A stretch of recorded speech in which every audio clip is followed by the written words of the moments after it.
작년 이맘때 저는 평생 모은 돈을 마지막 한 푼까지 손주의 이름으로 옮겨두었습니다. 통장을 건네던 그날 며느리는 제 손을 꼭 잡으며 어머니 덕분에 살았다고 말했습니다. 그런데 오늘 아침 저는 혼자 식은 밥을 드면서 문득 깨달았습니다. 그 손을 잡아주던 사람이 벌써 6달째 제 전화를 받지 않는다는 사실을요. 저는 순자입니다. 72이 되었고 서울 변두리의 작은 빌라 2층에 혼자 삽니다. 남편을 일찍 보내고 외아들 하나를 등에 업고 키웠습니다. 시장 좌판에서 나무를 다듬던 손이 식당 설거지로 옮겨가고 다시 남의 집 청소로 옮겨가는 동안에도 저는 한 번도 제 신세를 한탄하지 않았습니다. 아들이 대학을 마치고 좋은 사람을 만나 결혼을 하고 그 사이에서 손주가 태어났을 때 저는 비로소 제 인생의 모든 고생이 의미가 있었다고 믿었습니다. 그런데 사람의 마음이라는 것이 시간이 지나면 어떻게 변하는지 아십니까? 제가 그 변화를 알아챘을 때는 이미 너무 늦은 뒤였습니다. 처음에는 그저 바쁜 줄만 알았습니다. 아들은 회사 일이 많다고 했고 며느리는 아이 학원 일정이 빡빡하다고 했습니다. 저는 그 말을 한 번도 의심하지 않았습니다. 의심할 이유가 없었거든요. 명절이면 손주의 손을 잡고 찾아오던 그 모습이 네, 제 머릿속에는 여전히 어제 일처럼 선명했으니까요. 지금부터 제가 들려드릴 이야기는 어쩌면 여러분의 어머니나 이웃집 할머니의 이야기일지도 모릅니다. 잠시 후에 저는 그날 통장을 건넨 뒤로 제 삶이 어떻게 무너져 내렸는지 차근차근 말씀드릴 겁니다. 혹시 여러분 주변에도 자식에게 모든 것을 내어주고 잊혀진 어른이 계시다면 댓글로 그 이야기를 들려주세요. 그리고 이런 이야기가 더 많은 분들께 닿을 수 있도록 구독 버튼도 한번 눌러주시면 고맙겠습니다. 제 아들의 이름은 민호입니다. 어릴 적부터 영민한 아이였지요. 학교에서 상장을 받아오면 저는 그것을 벽에 붙이지 못했습니다. 단칸방 벽이 워낙 얇아서 못 하나만 박아도 옆집까지 소리가 울렸으니까요. 그래서 저는 그 상장들을 신문지에 곱게 싸서 장롱 깊숙이 넣어 두었습니다. 언젠가 이 아이가 자라서 자기 집을 가지면 그때 꺼내 액자에 넣어 주리라 생각하면서요. 민호는 26세 같은 회사 동료였던 지영이를 데려왔습니다. 동그란 얼굴에 웃음이 많은 아가씨였습니다. 저는 첫눈에 마음에 들었습니다. 며느리가 들어오던 날, 저는 평생 모아둔 비상금을 털어 한복을 맞춰주었습니다. 시어머니라기보다는 친정엄마가 되고 싶었습니다. 제가 어릴 적 시집살이로 얼마나 마음을 다쳤는지 알기에 저는 같은 상처를 며느리에게 주고 싶지 않았습니다. 손주 윤재가 태어났을 때 저는 산후조리원으로 매일 출근하다시피 했습니다. 미역국을 끓여가고 며느리의 빨래를 가져와 손수 빨아 널었습니다. 며느리는 처음에는 어머니, 그러지 마세요 라고 말렸지만 시간이 지나자 자연스럽게 제 손길에 기대게 되었습니다. 저는 그것이 좋았습니다. 누군가에게 필요한 사람이 된다는 것, 그것만큼 노년의 큰 위로가 또 있을까요? 윤재가 어린이집에 들어가기 전까지 그 아이는 사실상 제 손에서 자랐습니다. 며느리가 다시 직장에 나가면서 저는 매일 새벽 첫 차를 타고 아들네 집으로 갔습니다. 1시간 반 거리였지요. 윤재의 아침을 차려 먹이고 기저귀를 갈고 책을 읽어주고 저녁에 며느리가 돌아올 때까지 그 아이의 작은 손을 한 번도 놓지 않았습니다. 제 무릎에서 잠든 윤재의 뺨을 바라보고 있으면 저는 세상 어떤 부자보다도 풍요로운 사람이라고 느꼈습니다. 새벽 5시면 저는 어김없이 눈을 떴습니다. 알람을 맞춰 둘 필요도 없었습니다. 제 몸이 이미 그 시간에 익숙해져 있었지요. 어두운 부엌에서 저는 윤재가 좋아하는 단호박죽을 끓였습니다. 단호박을 작게 썰어 푹 익히고 찹쌀가루를 풀어 부드럽게 만든 다음 작은 보온병에 옮겨 담았습니다. 그 보온병을 가방에 넣고 저는 첫째 올랐습니다. 버스 안에는 저처럼 새벽 일을 나가는 아주머니들 몇 분이 계셨습니다. 우리는 서로 말은 하지 않았지만 눈인사 정도는 나눴습니다. 같은 시간에 같은 버스를 타는 사람들끼리는 굳이 말하지 않아도 통하는 것이 있는 법이지요. 아들네 집에 도착하면 저는 가장 먼저 부엌부터 정리했습니다. 며느리가 전날 밤에 미처 치우지 못한 그릇들을 닦고 행주를 빨아 널고 가스레인지를 닦았습니다. 그리고 윤재의 옷을 하나하나 살펴봤습니다. 단추가 떨어진 것은 없는지, 소매 끝이 해진 것은 없는지요. 며느리는 회사 일이 바빠서 그런 작은 것들까지 살피지 못했습니다. 저는 그것을 탓하지 않았습니다. 오히려 제가 할 일이 있다는 것이 저에게는 큰 위안이었습니다. 사람은 누군가에게 필요한 존재일 때 가장 살아있다고 저는 그때 처음으로 깨달았습니다. 윤재가 7시쯤 일어나면 저는 그 아이를 안아주고 따뜻한 물수건으로 얼굴을 닦아주었습니다. 윤재는 졸린 눈을 비비며 할머니라고 작게 불렀습니다. 그 한마디에 제 새벽의 모든 피로가 사라졌습니다. 우리는 함께 식탁에 앉아 단호박죽을 먹었습니다. 윤재는 한 숟갈을 떠서 제 입에 먼저 넣어주려고 했습니다. 할머니 먼저 라고 그 아이는 말했습니다. 5살짜리 아이가 어디서 그런 마음을 배웠는지 저는 지금도 모릅니다. 어쩌면 그것은 누가 가르쳐서 배우는 것이 아니라 사랑을 받는 아이만이 자연스럽게 알게 되는 것인지도 모르겠습니다. 낮에는 윤재를 데리고 동네 놀이터에 나갔습니다. 저는 그네를 밀어주었고 미끄럼틀 옆에서 그 아이가 미끄러져 내려올 때마다 박수를 쳤습니다. 다른 할머니들이 저를 부러워했습니다. 또 손주가 저렇게 잘 따르는 것이 부럽다고요. 저는 그저 웃기만 했습니다. 속으로는 이 아이와 함께하는 매 순간이 제 인생의 가장 빛나는 시간이라는 것을 저는 알고 있었습니다. 비가 오는 날에는 집안에서 그림책을 읽어주었습니다. 저는 글을 많이 배우지는 못했지만 그림책 정도는 읽을 수 있었습니다. 어떤 책은 하도 여러 번 읽어줘서 책을 보지 않아도 내용이 줄줄 나올 정도가 되었습니다. 윤재는 항상 같은 책을 골라왔습니다. 토끼와 거북이가 나오는 책이었지요. 그 아이는 거북이가 결국 이기는 장면에서 매번 박수를 쳤습니다. 할머니, 거북이가 또 이겼어. 라고 그 아이는 말했습니다. 저는 그래 꾸준히 노력하는 사람이 결국에는 이기는 거란다 라고 대답했습니다. 그때 저는 알지 못했습니다. 그 이야기 속의 거북이가 훗날 제 자신의 모습이 되리라는 것을요. 저녁이 되면은 저는 며느리가 퇴근해 돌아오기 전에 저녁 준비를 끝내 두었습니다. 된장찌개를 끓이고 생선을 굽고 나물을 무치고 김치를 새로 꺼냈습니다. 며느리는 문을 열고 들어오자마자 어머니 오늘도 정말 감사해요 라고 말했습니다. 저는 그 말 한마디면 충분했습니다. 그렇게 저는 다시 1시간 반 거리의 빌라로 돌아왔습니다. 집에 도착하면 밤 10시가 넘었지요. 씻을 힘도 없이 그대로 자리에 누웠지만 다음 날 새벽이면 저는 다시 일어나 같은 길을 떠났습니다. 그것이 7년 동안의 제 일상이었습니다. 이 가끔 무릎이 너무 아파서 한 발짝도 떼기 힘든 날이 있었습니다. 그런 날에도 저는 첫 차를 놓치지 않았습니다. 제가 가지 않으면 윤재의 아침이 비어버린다는 생각, 그것 하나가 제 무릎의 통증보다 더 컸습니다. 동네 약국에서 파스를 한 상자씩 사다 두고 양쪽 무릎에 번갈아 붙였습니다. 약사 아저씨가 저를 보고 어머니 무리하지 마세요 라고 자주 말씀하셨습니다. 저는 그저 웃었습니다. 무리가 아니라 그것이 제 행복이라고 말하고 싶었지만 입 밖으로 꺼내면 왠지 부끄러울 것 같았습니다. 그렇게 7년이 흘렀습니다. 윤재가 초등학교에 입학하던 해에 아들이 어느 날 저녁 저를 찾아왔습니다. 손에는 작은 케이크가 들려 있었지요. 어머니, 그동안 너무 고생하셨어요 라고 말하며 아들은 제 앞에 봉투 하나를 내려놓았습니다. 봉투 안에는 윤재 이름으로 된 통장이 들어 있었습니다. 어머니가 우리한테 해주신 게 너무 많아서 이제 어머니도 좀 쉬시라는 뜻으로 저희가 작게나마 마련했어요 라고 아들은 말했습니다.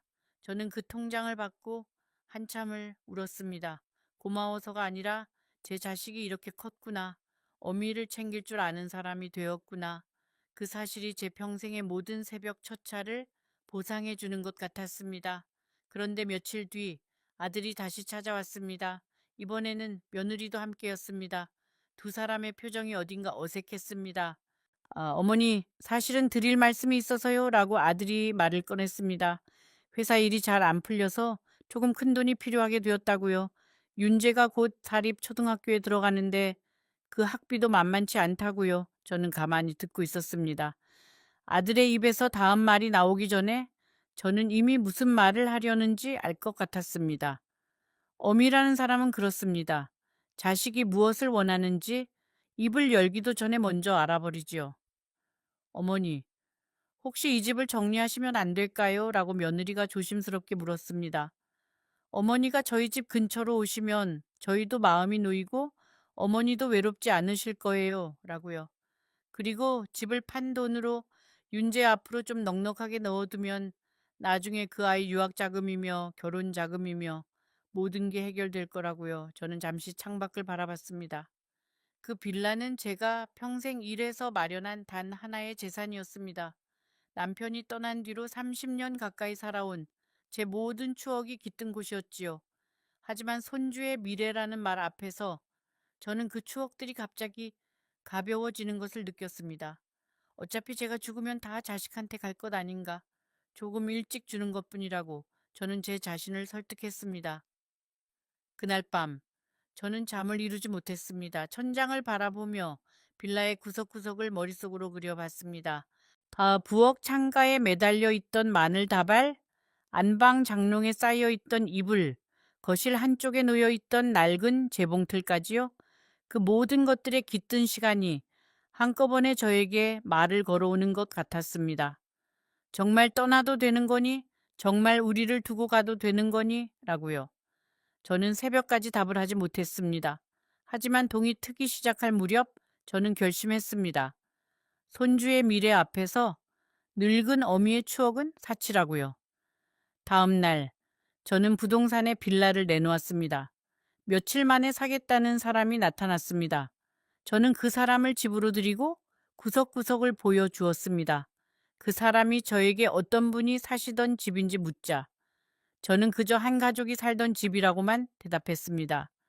한 어미가 평생을 보낸 집이라는 말은 차마 입 밖으로 꺼낼 수가 없었습니다. 이삿짐을 꾸리는 날 저는 짐을 거의 가져가지 못했습니다. 작은 월세방에는 들어갈 자리가 없었거든요. 평생 모은 살림의 절반 이상을 저는 그 자리에서 내어놓았습니다. 동네 분들이 가져가시기도 했고 어떤 것은 그냥 골목에 두고 왔습니다. 마지막으로 빌라의 문을 잠그고 돌아서면서 저는 한 번도 뒤를 돌아보지 않았습니다. 돌아보면 무너질 것 같았습니다. 손에 든 작은 가방 하나가 그날 제가 가진 인생의 전부였습니다. 그래서 저는 그렇게 했습니다. 빌라를 정리했고 그 돈의 거의 전부를 손주의 이름으로 옮겼습니다. 제 손에 남은 것은 작은 월세방을 얻을 만큼의 돈, 그리고 매달 나오는 적은 연금뿐이었습니다. 처음 몇 달은 좋았습니다. 며느리는 일주일에 한 번씩 반찬을 가져다 주었고 윤재는 학교에서 받은 상장을 들고 와 자랑을 했습니다. 저는 새 월세방의 좁은 부엌에서 손주가 좋아하는 갈치를 굽고 며느리가 좋아하는 시금치 나물을 무쳤습니다. 제 인생의 황혼이 이렇게 따뜻할 줄 저는 정말로 몰랐습니다. 새 월세방은 작았지만 저는 그곳을 정성껏 꾸몄습니다. 창계는 작은 화분 2개를 놓았습니다. 봉선화와 채송화였지요.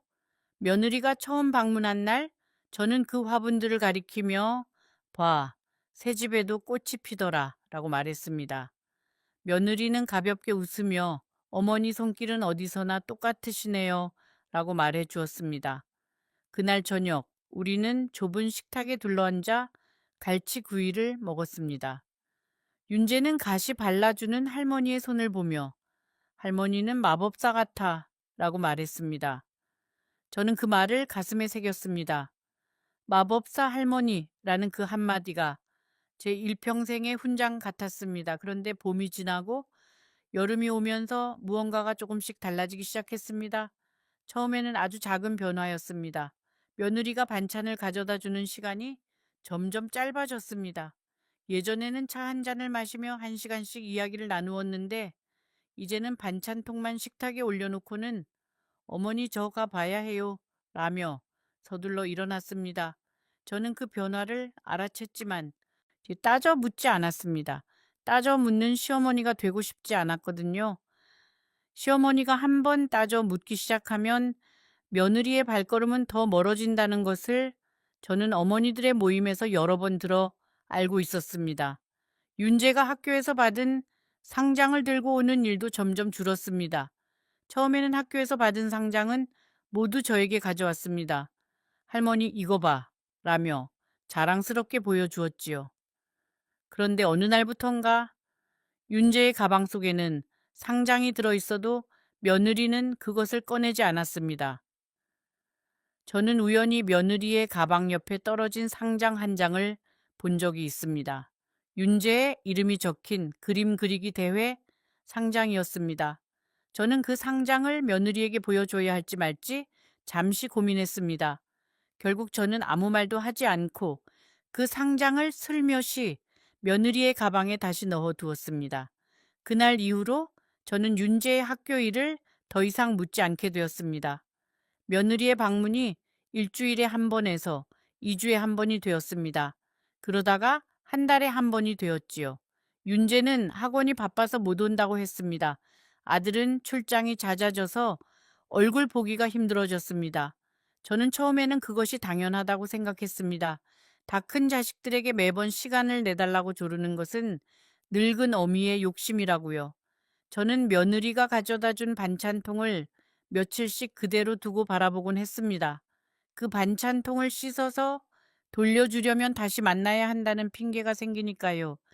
어떤 날은 일부러 천천히, 아주 천천히 그 안에 반찬을 비웠습니다. 마지막 한 숟갈을 입에 넣을 때면 다음 만남이 또 멀어진다는 생각에 마음이 무거워졌습니다. 며느리에게 전화를 걸어볼까 하다가 저는 매번 휴대전화를 다시 내려놓았습니다. 바쁜 사람한테 폐가 되면 안 된다. 어미라는 사람은 자식의 짐이 되어서는 안 된다. 라고 저는 제 자신에게 말했습니다. 여름이 깊어지던 어느 날, 저는 며느리에게 전화를 걸었습니다. 윤재 생일이 다가오는데 미역국이라도 끓여서 가져다 주고 싶다는 말을 하려고요. 신호는 갔지만 며느리는 받지 않았습니다. 한참 뒤에 짧은 문자가 왔습니다. 어머니, 윤재 생일은 저희끼리 조용히 보내려고 해요.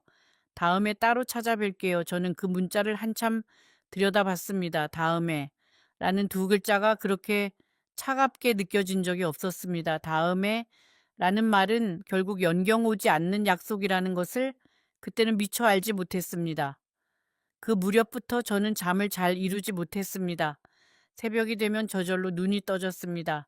7년 동안 매일 첫 차를 타던 몸이 그 습관을 잊지 못한 것이지요. 하지만 이제 저를 기다리는 윤재는 없었습니다.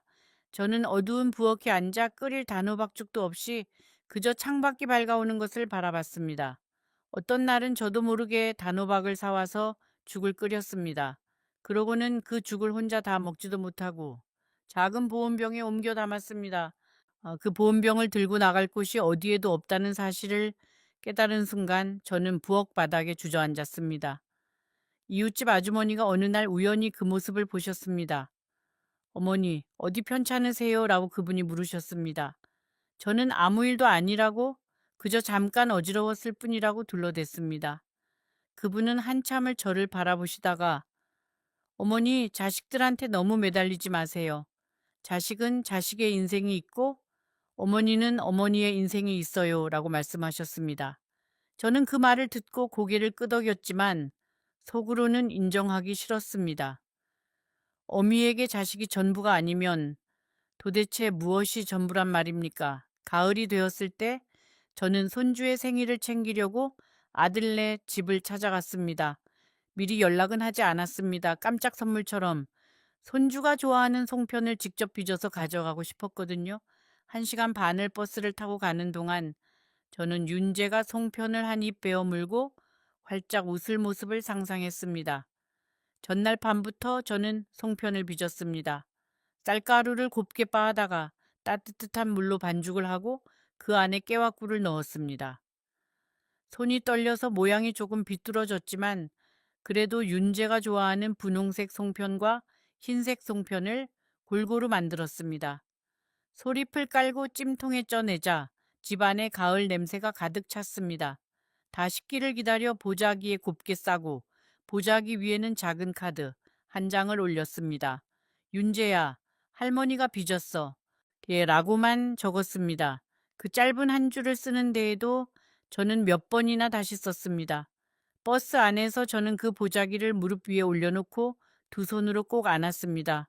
흔들리지 않게 식지 않게요. 옆자리에 아주머니가 저를 보고 어디 좋은 데 가시나 봐요 라고 말을 거셨습니다. 저는 손주 생일이라서요 라고 대답했습니다. 그 말을 하는 제 목소리에는 저도 모르게 자랑스러움이 묻어 있었습니다. 그런데 아들네 집 앞에 도착했을 때 저는 무언가 이상하다는 것을 느꼈습니다. 현관문에 붙어 있던 윤재의 그림이 사라지고 없었습니다. 초인종을 눌렀지만 한참이 지나도 대답이 없었습니다. 옆집 아주머니가 문을 열고 나오시더니 저를 보고 잠시 머뭇거렸습니다. 그 댁은 2달 전에 이사 가셨는데요. 라고 말씀하셨습니다. 저는 그 자리에서 송편 보자기를 떨어뜨릴 뻔했습니다. 2달 전이라니. 2달 전이라면 며느리가 마지막으로 제게 반찬을 가져다 준 그 즈음입니다. 그날 며느리는 평소처럼 웃으며 어머니 다음 주에 또 올게요 라고 말했었습니다. 그 다음 주는 영경 오지 않았습니다. 옆집 아주머니는 제 표정을 보시더니 잠시 들어와 차라도 한 잔 드시고 가시라고 권하셨습니다. 저는 사양했습니다. 그분 앞에서 무너지고 싶지 않았습니다. 모르는 사람 앞에서 우는 것이 그때까지의 제 자존심으로는 도저히 견딜 수 없는 일이었거든요. 저는 보자기를 다시 꼭 안고 천천히 계단을 내려왔습니다. 한 칸씩 내려올 때마다 다리가 후들거렸습니다. 저는 떨리는 손으로 아들에게 전화를 걸었습니다. 신호는 갔지만 받지 않았습니다. 며느리에게도 걸어봤습니다. 마찬가지였습니다. 윤재의 학교로도 전화해보고 싶었지만 저는 그 학교의 이름조차 정확히 알지 못한다는 사실을 그제야 깨달았습니다. 7년을 그 아이의 손을 잡고 키웠는데 막상 그 아이가 다니는 학교 이름 하나 제대로 모르고 있었던 겁니다. 저는 아파트 단지 안에 작은 벤치에 앉았습니다. 가을 햇빛이 따뜻했지만 제 몸은 자꾸만 떨렸습니다. 보자기를 풀어 송편 한 개를 꺼냈습니다. 입에 넣어봤지만 아무 맛도 느껴지지 않았습니다. 분홍색 송편이었는지 흰색 송편이었는지조차 기억이 나지 않습니다. 한참을 그렇게 앉아 있었습니다. 햇빛이 점점 기울어지고 단지 안의 아이들이 학원에서 돌아와 부모를 부르는 소리가 들렸습니다. 엄마라고 부르는 아이들의 목소리가 제 가슴에 박혔습니다. 윤재도 어디선가 누군가를 그렇게 부르고 있을 텐데 그 누군가가 더 이상 저는 아니라는 사실이 그제야 실감이 났습니다. 집으로 돌아오는 버스 안에서 저는 창밖을 멍하니 바라봤습니다. 송편은 무릎 위에서 점점 식어갔습니다. 사람들이 저를 흘끔거렸지만 저는 눈물을 닦을 생각조차 하지 못했습니다. 다음 날 저는 은행에 갔습니다. 이 손주 이름의 통장이 어떻게 되어 있는지 확인하고 싶었습니다. 어쩌면 이 모든 것이 오해일지도 모른다고 저는 마지막까지 믿고 싶었습니다. 창구의 직원은 잠시 화면을 보더니 죄송하지만 이 계좌는 명의자 본인이나 법정 대리인만 조회가 가능하세요? 라고 말했습니다. 저는 한참을 그 자리에 서 있다가 천천히 돌아섰습니다. 은행을 나오면서 저는 길가의 작은 벤치에 앉았습니다. 사람들이 바쁘게 지나갔습니다. 출근하는 사람들, 아이를 학교에 데려다주는 어머니들, 손에 커피를 들고 통화를 하는 젊은이들, 그 모든 사람들이 자기만의 길을 가고 있었습니다. 그런데 저는 갈 길이 없었습니다. 평생을 자식이라는 길 하나만 보고 걸어왔는데 그 길이 이제는 끊어져 있었습니다. 다른 길을 찾으려 해도 어디서부터 시작해야 할지 알 수 없었습니다. 72살의 새 길을 찾는다는 것이 어쩌면 가장 어려운 일인지도 모릅니다. 아이를 학교에 데려다 주던 한 어머니가 저와 눈이 마주쳤습니다. 그분은 제가 앉아있는 모습이 어쩐지 안쓰러웠는지 잠시 멈춰서서 저를 바라봤습니다. 괜찮으세요, 어머니? 라고 그분이 물었습니다. 저는 고개를 끄덕였습니다. 낯선 사람의 그 짧은 한마디가 그날 은행에서 받은 어떤 거절보다도 저를 오래 붙잡아 주었습니다. 그날 밤 저는 잠을 이루지 못했습니다. 천장을 바라보며 제가 무엇을 잘못했는지 곱씹어 봤습니다. 아들이 대학에 떨어졌을 때 제가 너무 다그쳤던 것일까? 며느리가 처음 임신했을 때 제가 미역국을 너무 자주 끓여줘서 부담스럽게 만들었던 것일까? 윤재에게 옛날 이야기를 너무 길게 들려줘서 그 아이가 저를 지루한 할머니로 기억하게 된 것일까? 하지만 아무리 생각해도 답이 나오지 않았습니다. 새벽 3시쯤이었을까요? 저는 자리에서 일어나 부엌으로 나갔습니다. 냉장고를 열어보았지만 며느리가 마지막으로 가져다 준 반찬통은 이미 며칠 전에 비어 있었습니다. 빈 반찬통이 냉장고 한쪽에 그대로 놓여 있었습니다. 저는 그 반찬통을 꺼내 한참을 바라봤습니다. 이 반찬통을 어떻게 해야 할까? 돌려줄 사람이 없는데. 버리자니 손이 가지 않고 두자니 매일 그 모습을 봐야 하고 저는 결국 그 반찬통을 깨끗이 씻어 싱크대 옆에 가지런히 엎어 놓았습니다. 언젠가 며느리가 다시 찾아오면 깨끗하게 돌려줄 수 있도록요. 그 언젠가가 영영 오지 않을 거라는 사실을 저는 마음 깊은 곳에서 이미 알고 있었지만요. 며칠 뒤 동네 통장 아주머니가 저를 찾아왔습니다. 평소에 가끔 김치도 나누고 안부도 묻던 분이었습니다. 순자 어머니, 혹시 무슨 일 있으세요? 요즘 얼굴이 안 좋으세요? 라고 그분이 물었습니다. 저는 그분 앞에서 결국 울음을 터뜨리고 말았습니다. 자식이 사라졌어요. 제 손주가 어디 있는지 모르겠어요. 라고 저는 말했습니다. 통장 아주머니는 한참을 제 손을 잡아주셨습니다. 그분의 손은 거칠었지만 따뜻했습니다. 그분도 저처럼 평생 일만 해오신 분이라는 것을 저는 그 손에서 느낄 수 있었습니다. 어머니, 제가 어머니를 처음 봤을 때부터 알았어요. 어딘가 슬픔을 안고 사시는 분이라고요. 우리 동네에 그런 어머니들이 한둘이 아니에요. 자식한테 다 줘버리고 빈손이 된 어머니들이요. 라고 그분은 말씀하셨습니다. 저는 그 말씀을 듣고 제가 결코 혼자가 아니라는 사실에 묘한 위로를 느꼈습니다. 슬픈 위로였지만 그래도 위로였습니다. 통장 아주머니는 그러더니 조심스럽게 어머니, 혹시 경찰서에 가보시는 건 어떨까요? 라고 말씀하셨습니다. 가족이 연락을 끊은 것뿐이라면 사건은 아니지만 그래도 사정을 들어주실 거예요. 라고요. 저는 그날 오후 평생 처음으로 경찰서라는 곳에 들어갔습니다. 젊은 경찰관이 저를 의자에 앉히고 따뜻한 보리차를 한 잔 내어주었습니다. 저는 떨리는 목소리로 자초지종을 설명했습니다. 통장을 옮긴 일, 집을 정리한 일, 그리고 2달 동안 연락이 끊긴 일까지요. 경찰서 안은 생각보다 조용했습니다. 한쪽 구석에서는 다른 어머니가 무언가를 호소하고 계셨고 또 다른 자리에서는 젊은 사람이 서류에 도장을 찍고 있었습니다. 저는 그 풍경 속에서 제 자신이 너무 작게 느껴졌습니다. 평생 한 번도 와본 적 없는 곳에 이런 사연으로 앉아 있다는 사실이 부끄럽기까지 했습니다. 그러나 젊은 경찰관의 눈빛은 따뜻했습니다. 그분은 제 이야기를 받아 적으면서 한 번도 저를 재촉하지 않으셨습니다. 천천히 말씀하세요, 어머니, 라고 그분은 몇 번이나 말씀해 주셨습니다. 그 한마디가 그날 저에게는 가장 큰 위로였습니다. 경찰관은 제 이야기를 끝까지 듣더니 잠시 침묵했습니다. 그러고는 이렇게 말했습니다. 어머니, 이런 일이 생각보다 많습니다. 법적으로는 아드님이 어머니께 연락할 의무가 없기 때문에 저희가 강제로 어떻게 해드릴 수는 없습니다.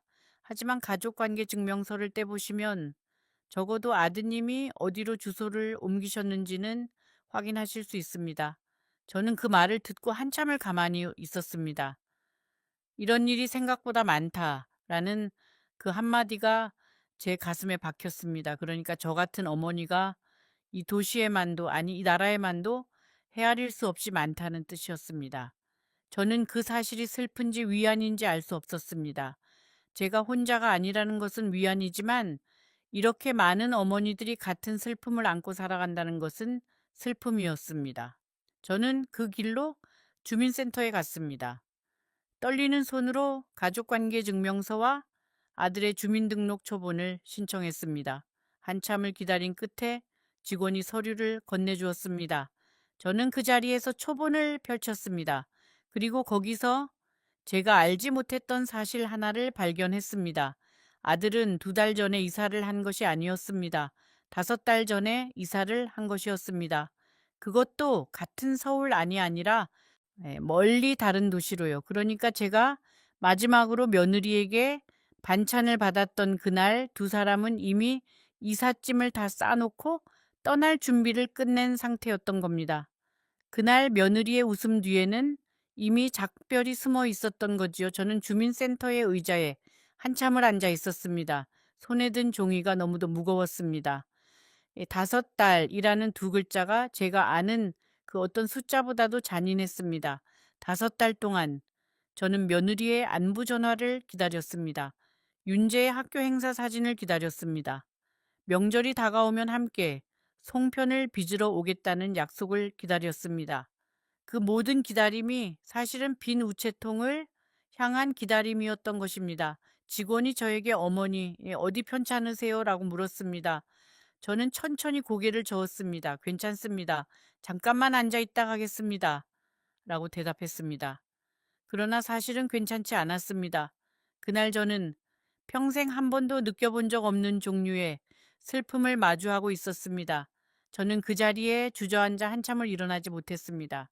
지금부터 제가 들려드릴 이야기는 이 사건이 제 마음 안에서 어떻게 변해갔는지에 관한 것입니다. 잠시 후에 저는 제가 어떤 결정을 내렸는지, 그리고 그 결정이 어떤 결과를 가져왔는지 말씀드릴 겁니다. 부디 끝까지 함께 해주세요. 집으로 돌아온 저는 며칠을 누워만 있었습니다. 밥을 먹는 것도, 물을 마시는 것도 잊었습니다.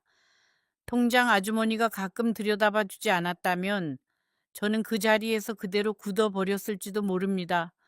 통장 아주머니는 죽이라도 좀 드세요, 예모니. 이러시면 안 돼요, 라며 저를 일으켜 앉혔습니다.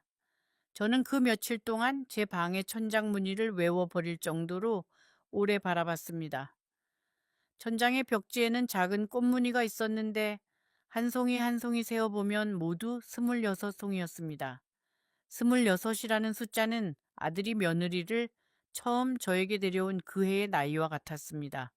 저는 그 우연 앞에서도 눈물이 났습니다. 모든 숫자가, 모든 사물이 모두 아들과 손주를 향해 저에게 말을 거는 것 같았습니다. 창밖에서는 사람들이 지나가는 소리가 들렸습니다.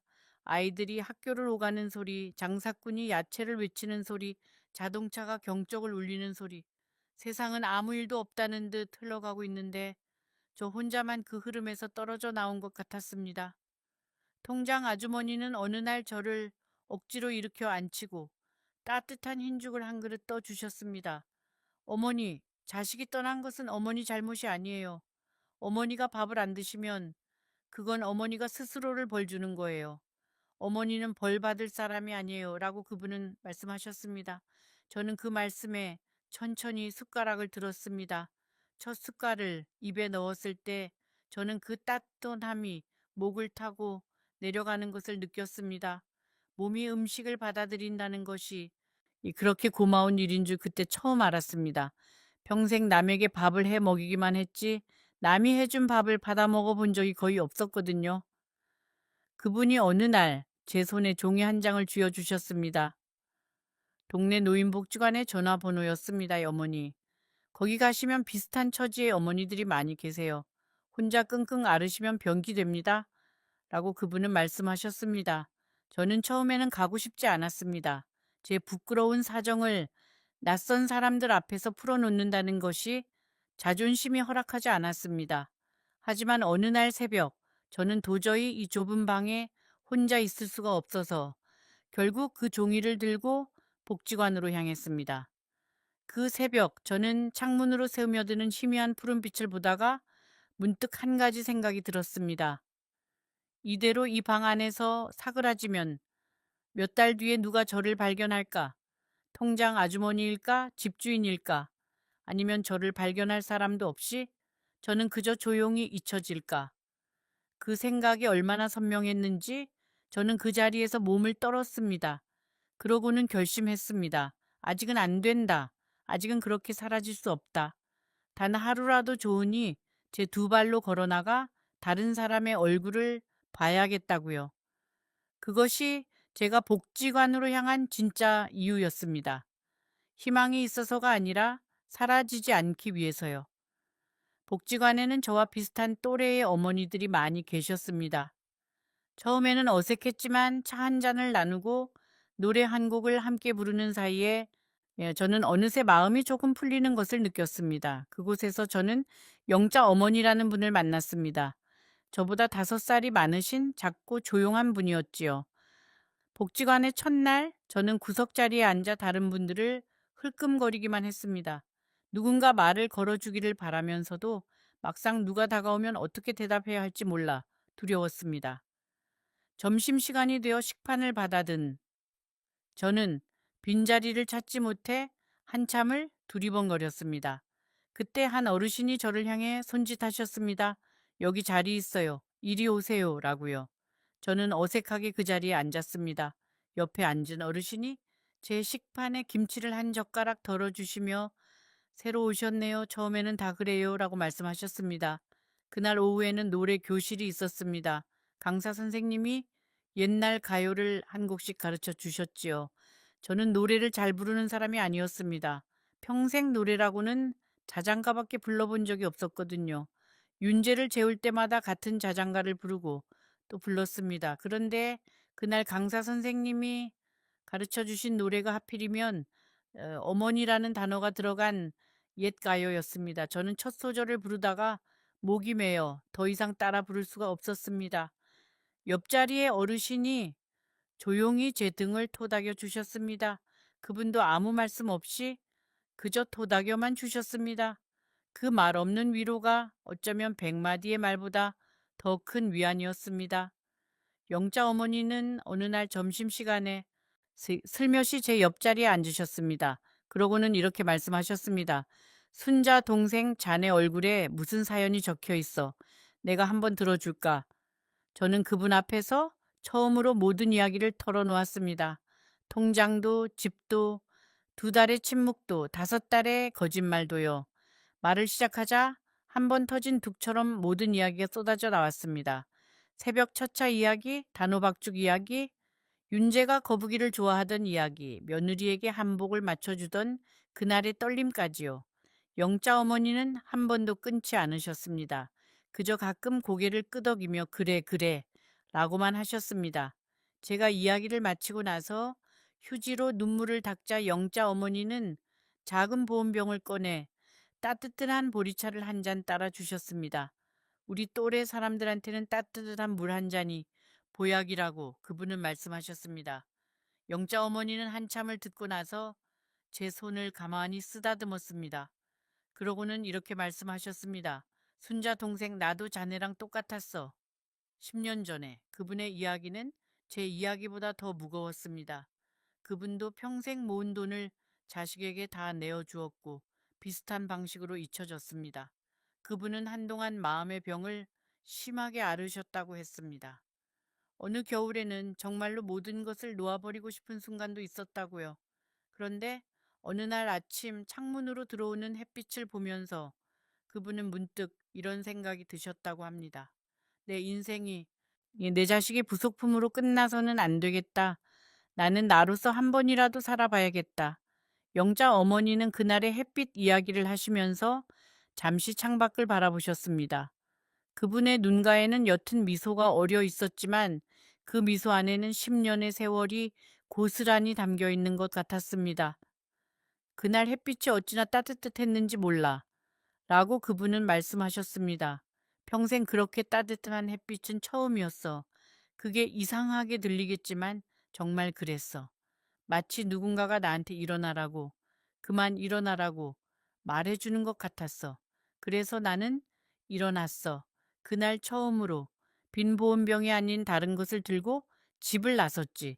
그날부터 영자 어머니는 복지관에 나오기 시작하셨습니다.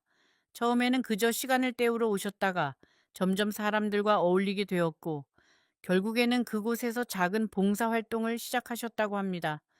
지금은 일주일에 3번 거동이 불편한 어르신들 다에게 반찬을 가져다 드리는 일을 하고 계신다고요. 그분의 얼굴에는 제가 잃어버린 어떤 빛이 있었습니다. 영자 어머니가 말씀하시는 동안 저는 그분의 손을 가만히 바라봤습니다. 작고 마른 손이었습니다. 손등에는 검버섯이 피어 있었고 손가락 마디는 굵게 부풀어 있었습니다. 저와 똑같은 손이었습니다. 평생 누군가를 위해 일해온 손이었지요. 그런데 그 손이 이제는 자식이 아닌 낯선 어르신들을 위해 움직이고 있었습니다. 그 사실이 저에게는 작은 충격이었습니다. 어쩌면 사랑이라는 것은 핏줄이 아니라 마음이 가는 곳을 향하는 것일지도 모른다는 생각이 들었습니다. 영자 어머니는 제게 이렇게 말씀하셨습니다. 순자 동생 자식한테 받은 상처는 자식만 풀어줄 수 있다고 생각하지 마. 그건 함정이야. 그 함정에 빠지면 평생 그 자리에서 못 일어나. 자네 인생을 자네가 다시 시작해야 해. 늦지 않았어. 72이면 아직 10년도 더 남았어. 그 10년을 누구를 위해서 쓸지 자네가 정해.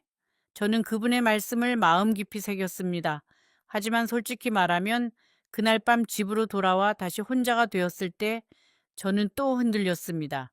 머리로는 알겠는데 가슴이 따라주지 않았습니다. 윤재의 작은 손이 자꾸 떠올랐습니다. 그 아이가 처음으로 할머니라고 부르던 그 목소리가 귓가에서 떠나지 않았습니다. 그 무렵 저는 한 가지 결심을 했습니다. 아들을 한 번만, 단 한 번만이라도 만나보자. 그리고 직접 묻자. 왜 그랬는지, 무엇이 잘못되었는지. 그 답을 듣지 못한 채로는 제가 한 발짝도 앞으로 나아갈 수 없을 것 같았기 때문입니다. 그 결심을 하고 나서도 저는 며칠을 망설였습니다. 막상 만나서 무슨 말을 할 것인가. 아들의 얼굴을 마주보고 저는 과연 차분하게 이야기를 할 수 있을까? 아니면 그 자리에서 평생의 서름을 쏟아내며 무너지고 말까? 저는 작은 수첩을 꺼내 하고 싶은 말을 한 줄씩 적어보기도 했습니다.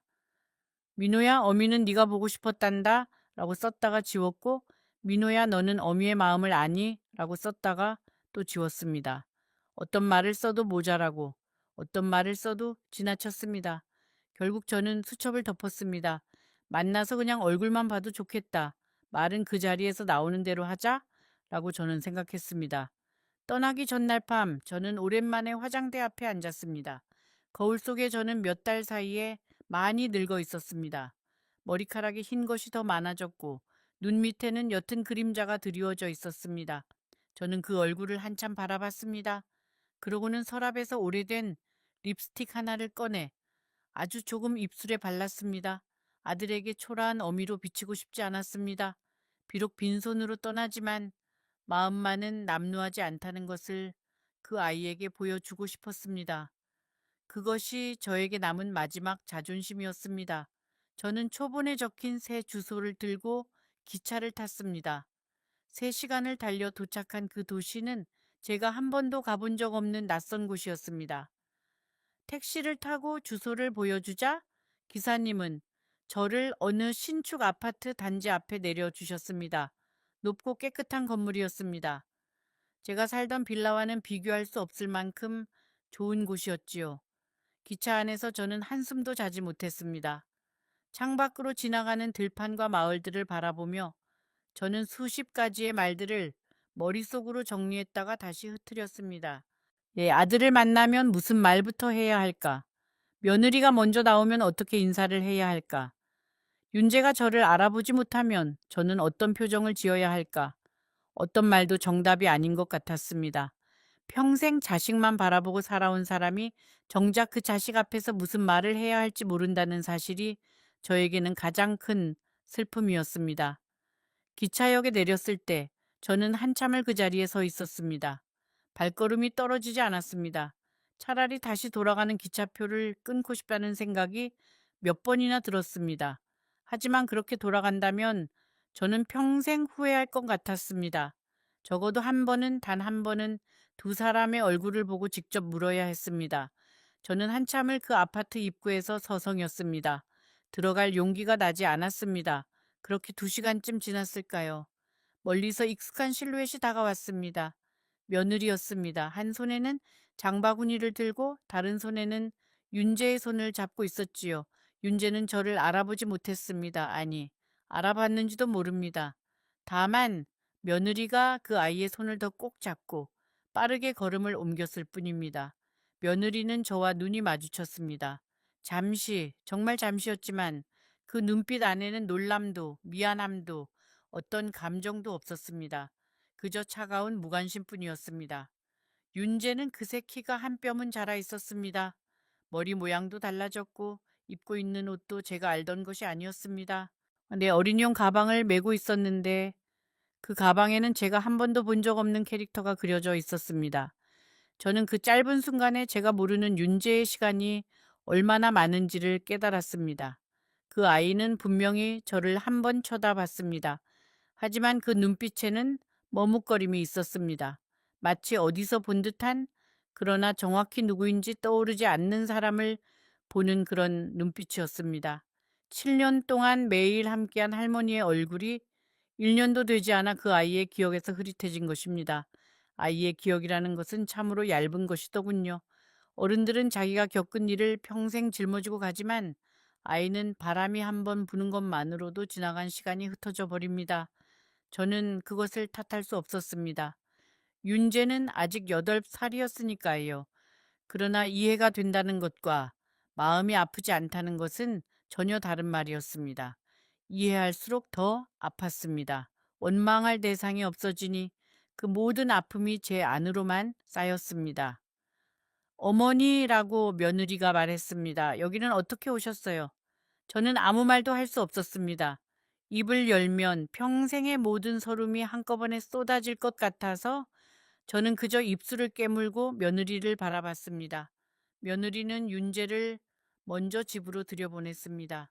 그러고는 저를 단지 안에 작은 벤치로 데려갔습니다. 그곳에서 며느리는 처음으로 제게 진심을 말했습니다. 어머니, 저희도 사정이 있었어요. 민호 씨가 사업을 하다가 크게 잘못됐어요. 빚쟁이들이 집까지 찾아오고 윤재한테까지 위협이 갔어요. 그래서 어쩔 수 없이 야반도주를 해야 했어요. 어머니께 말씀드리면 어머니까지 위험해질까봐 저희가 일부러 연락을 끊은 거예요. 며느리는 그렇게 말했습니다. 저는 한참을 그 말을 곱씹었습니다. 그리고 깨달았습니다. 이 말이 사실일 수도 있고 거짓일 수도 있다라는 것을요. 며느리의 목소리는 차분했지만 그 차분함이 오히려 저를 슬프게 했습니다. 정말로 미안한 사람의 목소리는 그렇게 차분하지 않습니다. 정말로 미안한 사람은 말이 떨리고 손이 떨리고 눈을 마주치지 못합니다. 며느리는 그 어떤 것도 떨고 있지 않았습니다. 오랫동안 준비해둔 변명을 마침내 들려줄 기회가 와서 안도하는 사람의 목소리였습니다. 저는 그 순간 며느리가 이미 여러 번 이 순간을 상상했었다는 것을 알았습니다. 언젠가 시어머니가 찾아올 그날을 며느리는 수없이 되뇌며 무슨 말을 할지 연습해 두었던 것입니다. 그 연습이 너무 완벽해서 마음이 묻어날 자리가 없었습니다. 하지만 사실이든 거짓이든 한 가지는 분명했습니다. 그들은 저를 보호하지 않았습니다. 그들은 그저 저를 잊었던 것입니다.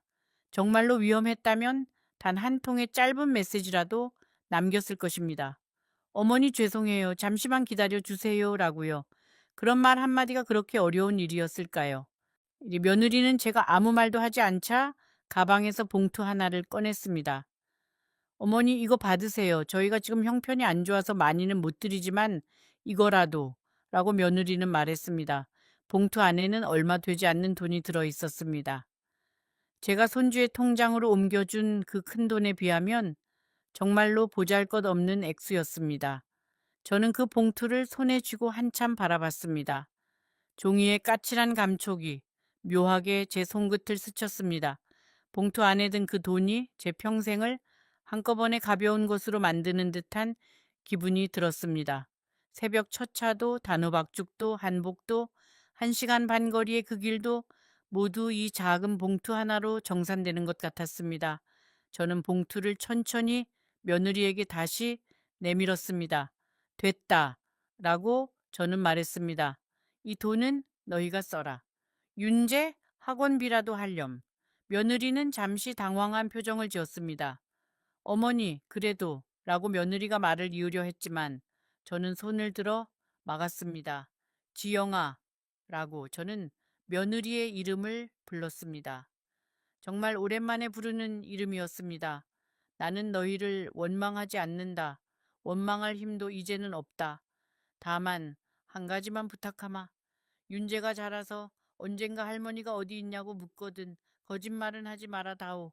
그 아이에게는 진실을 말해 주렴. 며느리는 고개를 숙였습니다. 그 어깨가 살짝 떨리는 것을 저는 보았습니다. 하지만 저는 더 기다리지 않았습니다. 자리에서 일어나 그 단지를 천천히 빠져나왔습니다. 기차역으로 돌아가는 길 저는 한 번도 뒤를 돌아보지 않았습니다. 이상하게도 마음이 가벼웠습니다. 아니, 가볍다기보다는 텅 비어 있었다고 하는 것이 맞겠습니다.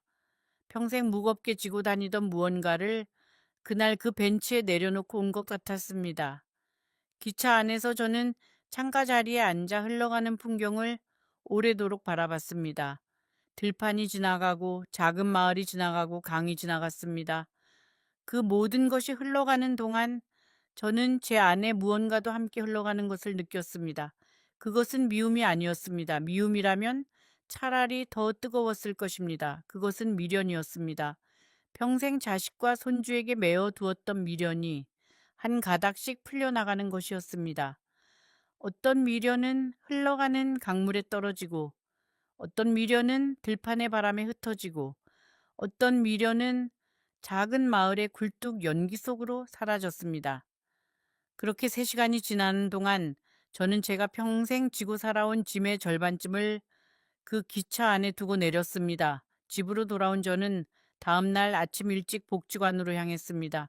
영자 어머니가 저를 보고 환하게 웃으셨습니다. 순자 동생 얼굴이 좀 폈네 라고 그분은 말씀하셨습니다. 저는 그분께 모든 이야기를 들려드렸습니다. 그리고 마지막에 이렇게 말씀드렸습니다. 언니, 저도 봉사활동을 시작해보고 싶어요. 누군가에게 필요한 사람이 되고 싶어요.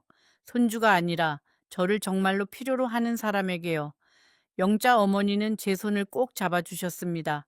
그날부터 저는 새로운 삶을 시작했습니다. 일주일에 3번 복지관에서 거동이 불편한 어르신들께 식사를 배달하는 일을 했습니다. 처음에는 제가 누군가를 돕는다는 것이 어색했지만 시간이 지날수록 저는 깨달았습니다. 제가 도와드리는 그분들이 사실은 저를 더 많이 도와주고 계시다는 것을요. 그분들의 작은 미소 한 번에 제 마음의 빈자리가 하나씩 채워졌습니다. 처음 배달을 나간 날 저는 무척 긴장했습니다. 보온 가방에 도시락을 담고 주소가 적힌 종이를 손에 꼭 쥐고 좁은 골목길을 헤매며 한 집 한 집을 찾아갔습니다. 첫 번째 집은 혼자 사시는 할아버지 댁이었습니다. 문을 두드리자 한참 만에 발걸음 소리가 들렸습니다. 문이 천천히 열리고 작은 체구의 할아버지가 저를 올려다보셨습니다. 저는 어색하게 도시락을 내밀며 안녕하세요, 복지관에서 왔습니다 라고 인사했습니다. 할아버지는 한참을 저를 바라보시더니 들어와서 같이 드시고 가시오 라고 말씀하셨습니다. 저는 거절하려다가 그 할아버지의 눈빛을 보고 그만 들어가고 말았습니다. 외로운 사람의 눈빛은 멀리서도 알아볼 수 있습니다.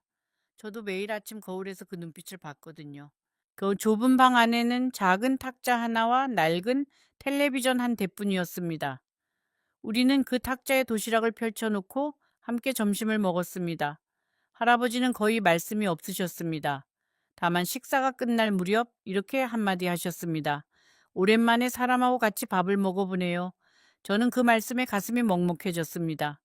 사람과 같이 밥을 먹는다는 것이 어떤 사람에게는 그렇게 귀한 일이라는 것을 저는 그제야 알았습니다.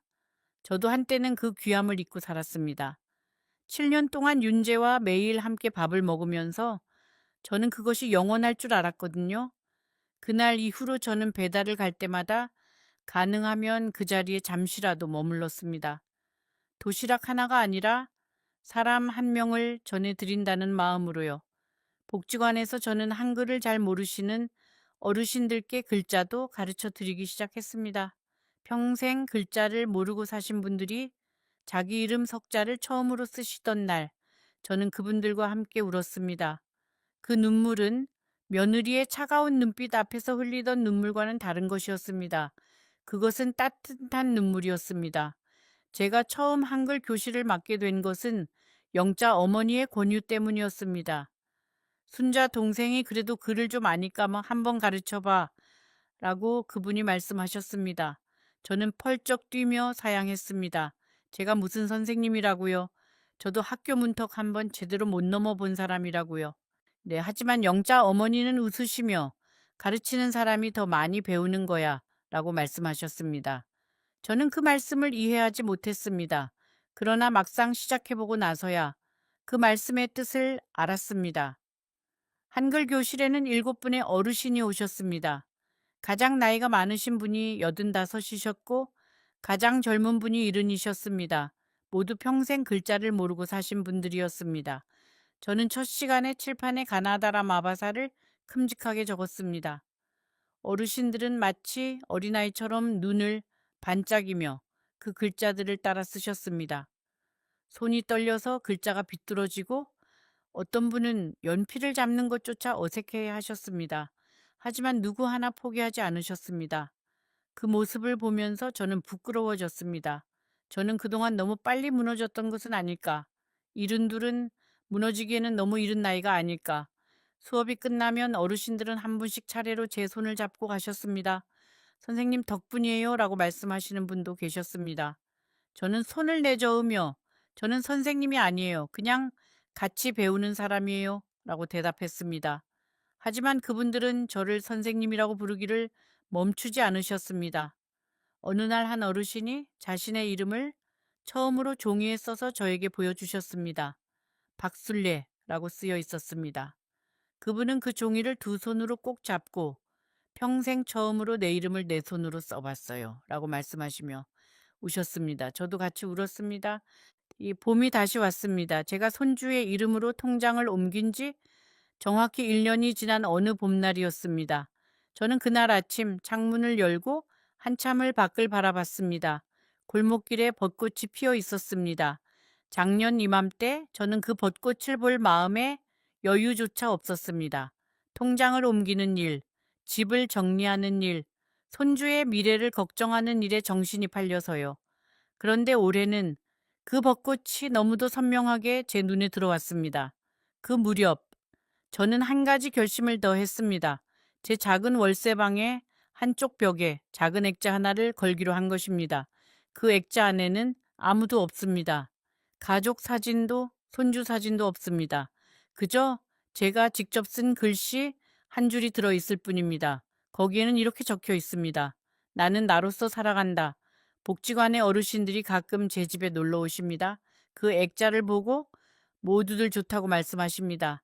영자 어머니는 그 액자 앞에서 한참을 서 계시다가 이렇게 말씀하셨습니다. 순자 동생 자네는 이제 진짜 어른이 되었네.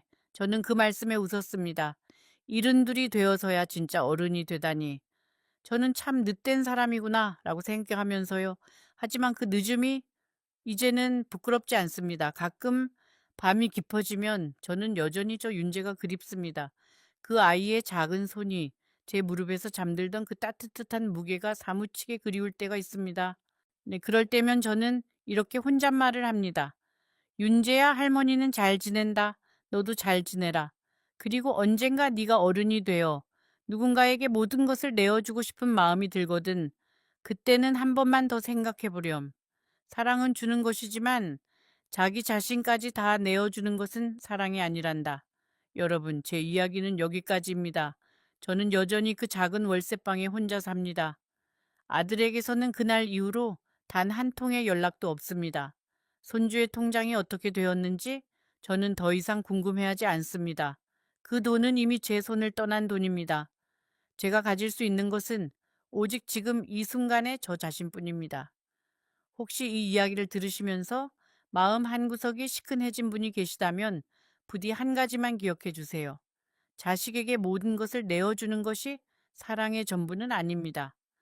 어머니에게도 아버지에게도 자기 자신을 위한 작은 자리 하나는 반드시 남겨두어야 합니다. 그 자리가 없으면 어느 날 자식이 떠나간 자리에 남는 것은 텅 빈 그림자뿐이니까요. 이 이야기가 여러분의 마음을 움직였다면 구독 버튼을 누르는 것을 잊지 마세요. 그리고 지금 화면에 나오는 다음 영상도 꼭 시청해 주세요. 오늘 들으신 이야기보다 훨씬 더 가슴 뭉클한 이야기일 거라고 장담합니다. 어떤 일이 있어도 또 놓치지 마세요. 여러분, 저는 순자입니다. 올해로 73이 되었지요. 오늘 제가 여러분께 들려드릴 이야기는 제 가슴 한구석에 아직도 무겁게 가라앉아 있는 이야기입니다. 평생 모은 돈, 남편이 떠난 뒤에도 손끝이 갈라지도록 일해서 마련한 그 작은 집 한 채, 그리고 통장 속에 차곡차곡 쌓아둔 노후 자금까지, 저는 그 모든 것을 제가 세상에서 가장 사랑하는 사람의 손에 맡겼습니다. 바로 제 아들이었습니다. 그날 아침 아들이 저를 찾아왔을 때 저는 된장찌개를 끓이고 있었어요. 김이 모락모락 피어오르는 부엌에서 아들은 평소와 다른 얼굴로 식탁에 앉았습니다. 눈빛이 흔들리고 있었지요. 어머니, 저 한 번만 도와주세요. 그 한마디가 제 인생을 바꾸어 놓을 줄 그때는 정말 몰랐습니다. 어미의 마음이라는 게 그렇습니다. 자식이 힘들다고 하면 묻기도 전에 이미 손이 먼저 움직이고 있어요. 저는 망설이지 않았습니다. 통장을 꺼냈고, 도장을 꺼냈고, 집문서를 꺼냈습니다. 평생을 살아온 흔적이 그 작은 서랍 안에 모두 들어 있었지요. 아들은 눈물을 글썽이며 제 손을 잡았습니다. 어머니, 1년만 믿어주세요. 1년 후에는 2배로 갚아드릴게요. 저는 그 말을 믿었습니다. 아니, 믿고 싶었습니다. 그것이 어미라는 사람의 어리석음일까요? 아니면 사랑일까요?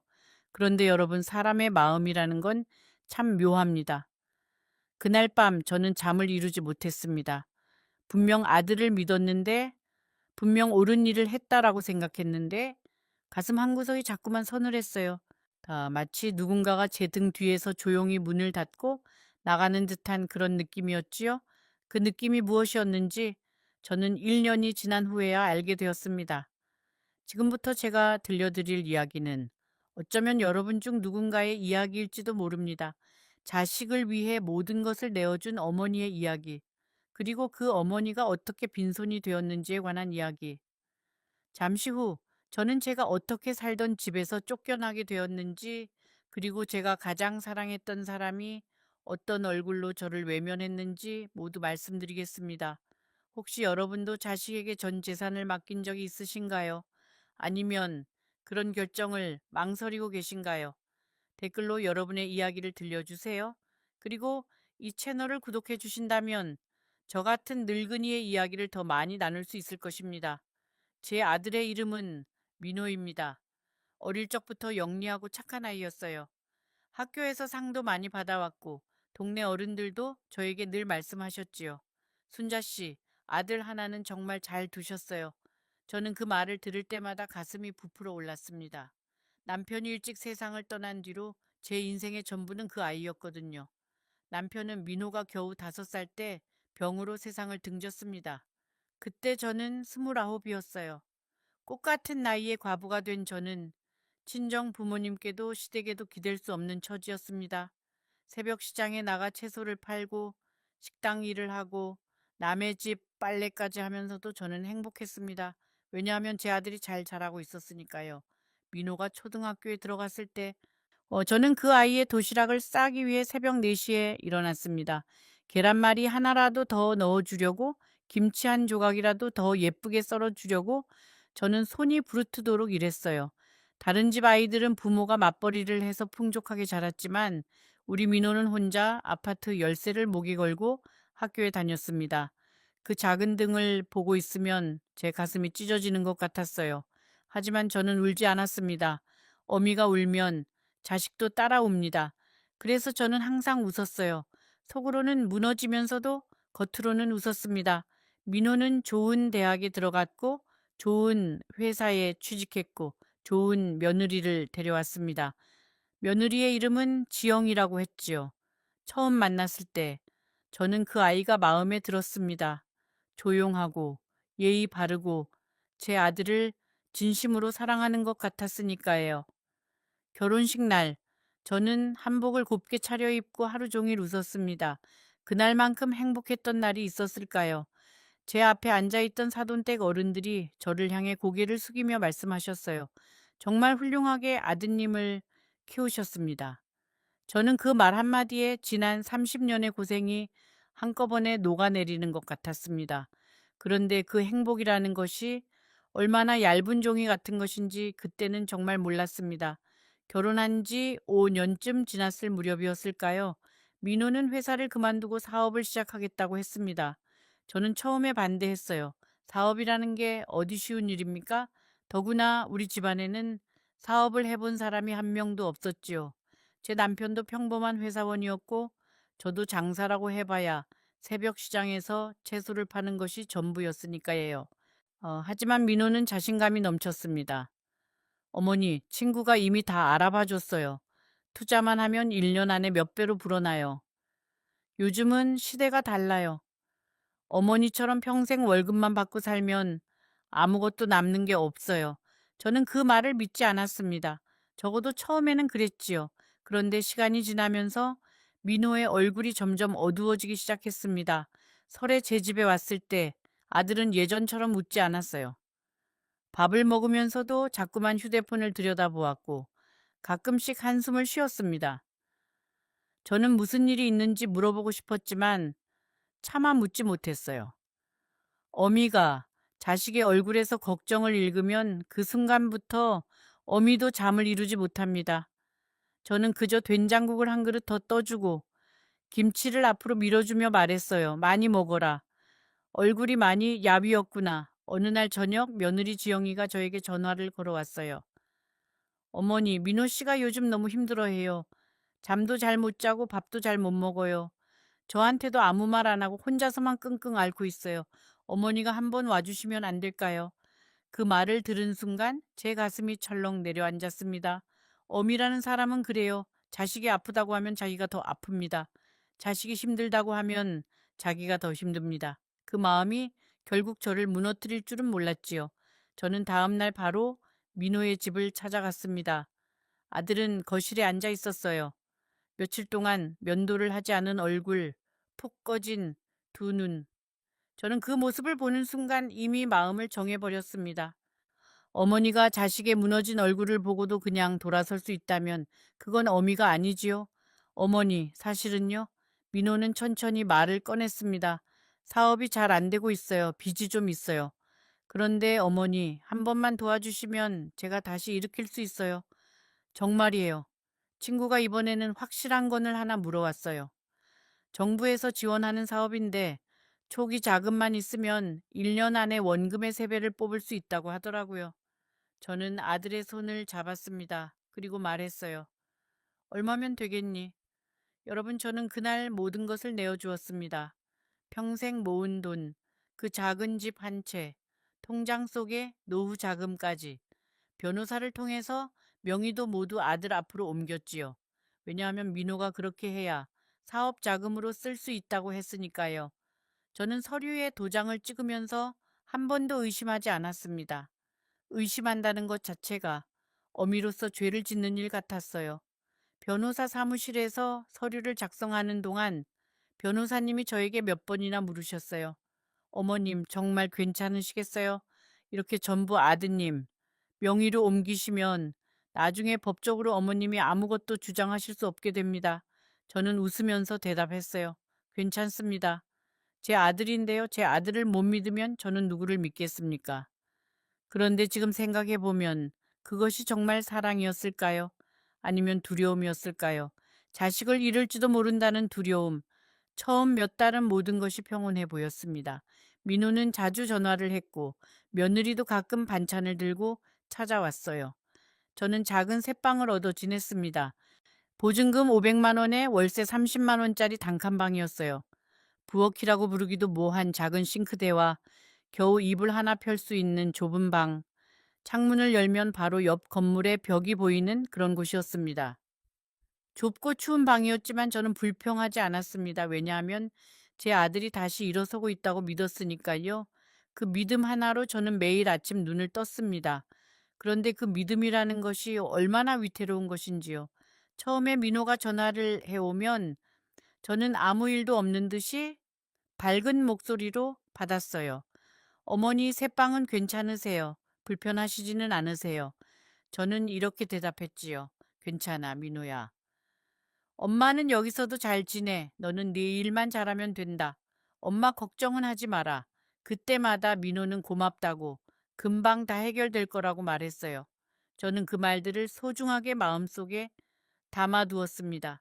마치 작은 보석처럼 꺼내어 볼 때마다 반짝이는 그런 말들이었어요. 석 달이 지나자 민호의 전화가 줄어들기 시작했습니다. 처음에는 일주일에 두세 번, 그 다음에는 한 번, 그리고 어느 순간부터는 제가 먼저 전화를 걸어야 통화가 가능했습니다. 어머니, 바빠요. 어머니, 나중에 전화 드릴게요. 어머니, 지금 회의 중이에요. 저는 그 말들을 모두 믿었습니다. 사업을 하는 사람이니까 바쁘겠지. 그렇게 생각했어요. 바쁘다는 것은 일이 잘 되고 있다는 증거일 테니까요. 저는 스스로를 그렇게 위로했습니다. 그런데 어미의 직감이라는 것이 있지요. 무언가가 잘못되어 가고 있다는 그 느낌. 저는 그 느낌을 애써 외면했습니다. 어느 날, 저는 민우에게 작은 선물을 사주고 싶었습니다. 명절도 다가오고 있었고 아들이 평소에 좋아하던 인삼 한 뿌리라도 사다 주고 싶었거든요.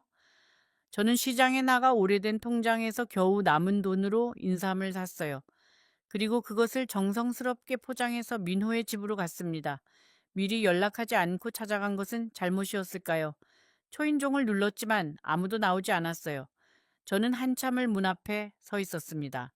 그리고 결국 문고리에 그 인삼 꾸러미를 걸어두고 돌아섰어요. 돌아오는 버스 안에서 저는 창밖을 바라보며 생각했습니다. 우리 민호가 정말 많이 바쁜 모양이구나. 얼마나 힘들면 어머니가 찾아와도 문도 열어주지 못할까. 그날 밤 민호에게서 짧은 문자가 왔어요. 어머니, 앞으로는 미리 연락하고 오세요. 저희 집사람도 불편해해요. 저는 그 문자를 한참 동안 바라보았습니다. 어머니가 아들 집에 찾아가는데 미리 연락을 해야 한다니. 저는 그 문자에 답장을 하지 못했어요. 뭐라고 써야 할지 몰랐거든요. 미안하다고 해야 할까요? 아니면 서운하다고 해야 할까요? 저는 결국 아무 말도 쓰지 못하고 휴대폰을 내려놓았습니다. 그리고 그날 밤 저는 작은 새방의 벽을 바라보며 생각했어요. 아, 이제 나는 내 아들에게 손님이 되었구나. 6달째 되던 어느 날 며느리 지영이가 저를 찾아왔습니다. 평소와 다르게 손에는 아무것도 들려있지 않았어요. 빈손으로 찾아온 며느리의 얼굴에는 묘한 표정이 있었습니다. 미안함도 아니고 슬픔도 아니고 그냥 어쩌면 결심 같은 것이었을까요? 어머니, 드릴 말씀이 있어요. 그 한마디가 제 가슴을 싸늘하게 만들었습니다. 엄이라는 사람은 이상해요. 무슨 말이 나올지 모르는데도 이미 알고 있는 것 같은 그런 느낌이 들 때가 있어요. 저는 지영이에게 따뜻한 물을 한 잔 내어주었습니다. 차를 끓여주고 싶었지만 새방에는 변변한 찻잔 하나 없었거든요. 지영이는 그 물컵을 두 손으로 감싸쥐고 한참을 말없이 앉아 있었습니다. 저는 그 아이의 손을 보았어요. 결혼식 날 제가 반지를 끼워주었던 그 손. 이제 그 손에는 제가 본 적 없는 새로운 반지가 끼워져 있었습니다. 반짝이는 다이아몬드 반지, 그것은 제가 준 반지가 아니었어요. 지영이는 차분하게 말했습니다. 어머니, 민호 씨가 사업을 정리하려고 해요. 빚이 너무 많아서요. 그런데 어머니, 제가 한 가지 부탁드릴 게 있어요. 당분간 민호 씨한테 연락하지 말아주세요. 그 사람 지금 너무 힘들어해요. 어머니까지 신경 쓰면 정말 무너질 것 같아요. 저는 며느리의 얼굴을 가만히 바라보았습니다. 그 아이의 눈빛에는 제가 한 번도 본 적 없는 거리감이 있었어요. 저는 조심스럽게 물었습니다. 지영아, 민호 빚이 얼마나 되니? 혹시 내가 도울 수 있는 방법은 없을까? 지영이는 잠시 말을 멈췄다가 이상하게 웃었어요. 어머니, 어머니는 이미 주실 수 있는 건 다 주셨잖아요. 이제 어머니가 더 주실 수 있는 게 뭐가 있겠어요. 그 말이 제 가슴을 찔렀습니다. 마치 차가운 송곳으로 찌르는 것 같은 그런 느낌이었어요. 저는 그 말에 담긴 의미를 이해하고 싶지 않았습니다. 이해하는 순간 모든 것이 무너질 것 같았으니까요. 그날 밤, 저는 잠을 이루지 못했습니다. 며느리의 말이 자꾸만 머릿속에서 맴돌았어요. 연락하지 말아주세요. 그 말은 무슨 뜻이었을까요? 어미가 자식에게 연락도 하지 못한다는 것이 그것이 어떻게 가능한 일일까요? 저는 천장을 바라보며 생각했습니다. 무언가가 잘못되어 가고 있다. 분명히 무언가가 잘못되어 가고 있다. 그런데 저는 그 무언가의 실체를 참아 마주할 용기가 없었습니다. 저는 그날 밤 오래된 사진첩을 꺼냈습니다. 민호의 어릴 적 사진들이 거기에 있었어요. 돌사진, 초등학교 입학식 사진, 중학생이 된 민호가 저와 함께 바닷가에서 찍은 사진. 그 사진 속의 민호는 웃고 있었어요. 저도 웃고 있었고요. 저는 한 장 한 장 넘기면서 그 시절에 저와 아들을 만났습니다. 그때 우리는 가난했지만 행복했어요. 단칸방에서 이불 하나를 덮고 잤지만 서로의 천으로 충분히 따뜻했습니다. 그 시절에 저는 언젠가 민호가 어른이 되면 저에게 이렇게 말해줄 거라고 믿었어요. 어머니, 고생 많으셨어요. 이제 제가 어머니를 모실게요. 하지만 현실은 제가 상상했던 것과 너무나 달랐습니다. 다음 날 아침, 저는 결국 민우에게 전화를 걸었습니다. 신호는 갔지만 받지 않았어요. 한 번, 두 번, 세 번. 저는 끈질기게 전화를 걸었습니다. 그리고 마침내 민호가 받았을 때 저는 그 목소리를 듣자마자 알았습니다. 무언가가 완전히 달라졌다는 것을. 어머니 왜 자꾸 전화하세요? 그 한마디였습니다. 평생을 어머니라고 부르며 저를 향해 웃어주던 아들의 입에서 나온 그 차가운 한마디. 저는 수화기를 떨어뜨릴 뻔했습니다. 저는 떨리는 목소리로 물었어요. 민호야, 엄마야. 엄마 목소리 듣고 싶어서 전화했어. 잠깐만 통화할 수 있니? 민호는 한숨을 쉬었습니다. 어머니, 제가 지금 정말 바빠요. 나중에 전화 드릴게요. 그리고 어머니, 앞으로는 자주 전화하지 마세요. 저도 제 생활이 있어요. 저는 그 말을 듣고 아무 말도 할 수 없었어요. 목이 메어서 말이 나오지 않았습니다. 민호는 저의 침묵을 기다리지 않고 그대로 전화를 끊어버렸어요. 휴대폰에서 흘러나오는 뚜뚜뚜 소리가 그날 저에게는 마치 세상의 종말을 알리는 소리처럼 들렸습니다. 여러분, 어미의 마음이라는 게 어떤 것인지 아십니까? 자식이 차갑게 대해도 어미는 그 차가움 속에서 무언가 다른 의미를 찾으려고 합니다. 아, 우리 아들이 정말 힘들구나. 아, 지금 너무 지쳐서 그렇구나. 어미는 그렇게 자신을 속입니다. 왜냐하면 그렇게 하지 않으면 자식을 미워해야 하니까요. 그런데 어떻게 자식을 미워할 수 있겠어요? 그건 자기 자신을 미워하는 것과 같은데 저도 그랬습니다. 저도 그렇게 저 자신을 속였어요. 그렇게 또 몇 달이 흘렀습니다. 저는 점점 외로워졌습니다. 작은 새방에서 혼자 밥을 먹고 혼자 잠들고 혼자 깨어났습니다.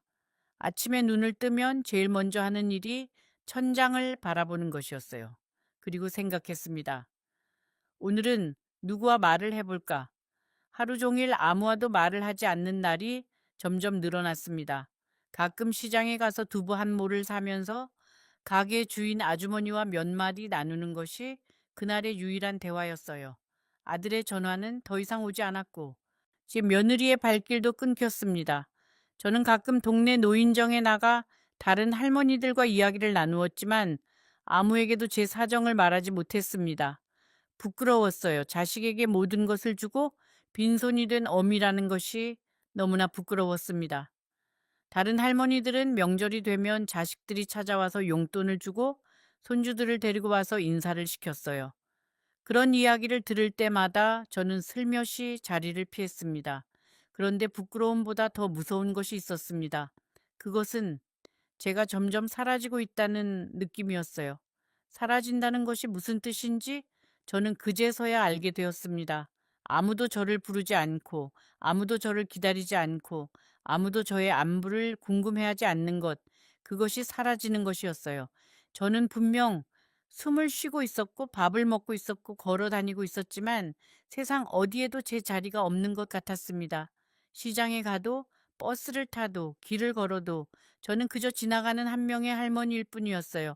그 누구의 어머니도 아니고 그 누구의 할머니도 아닌 그저 지나가는 할머니.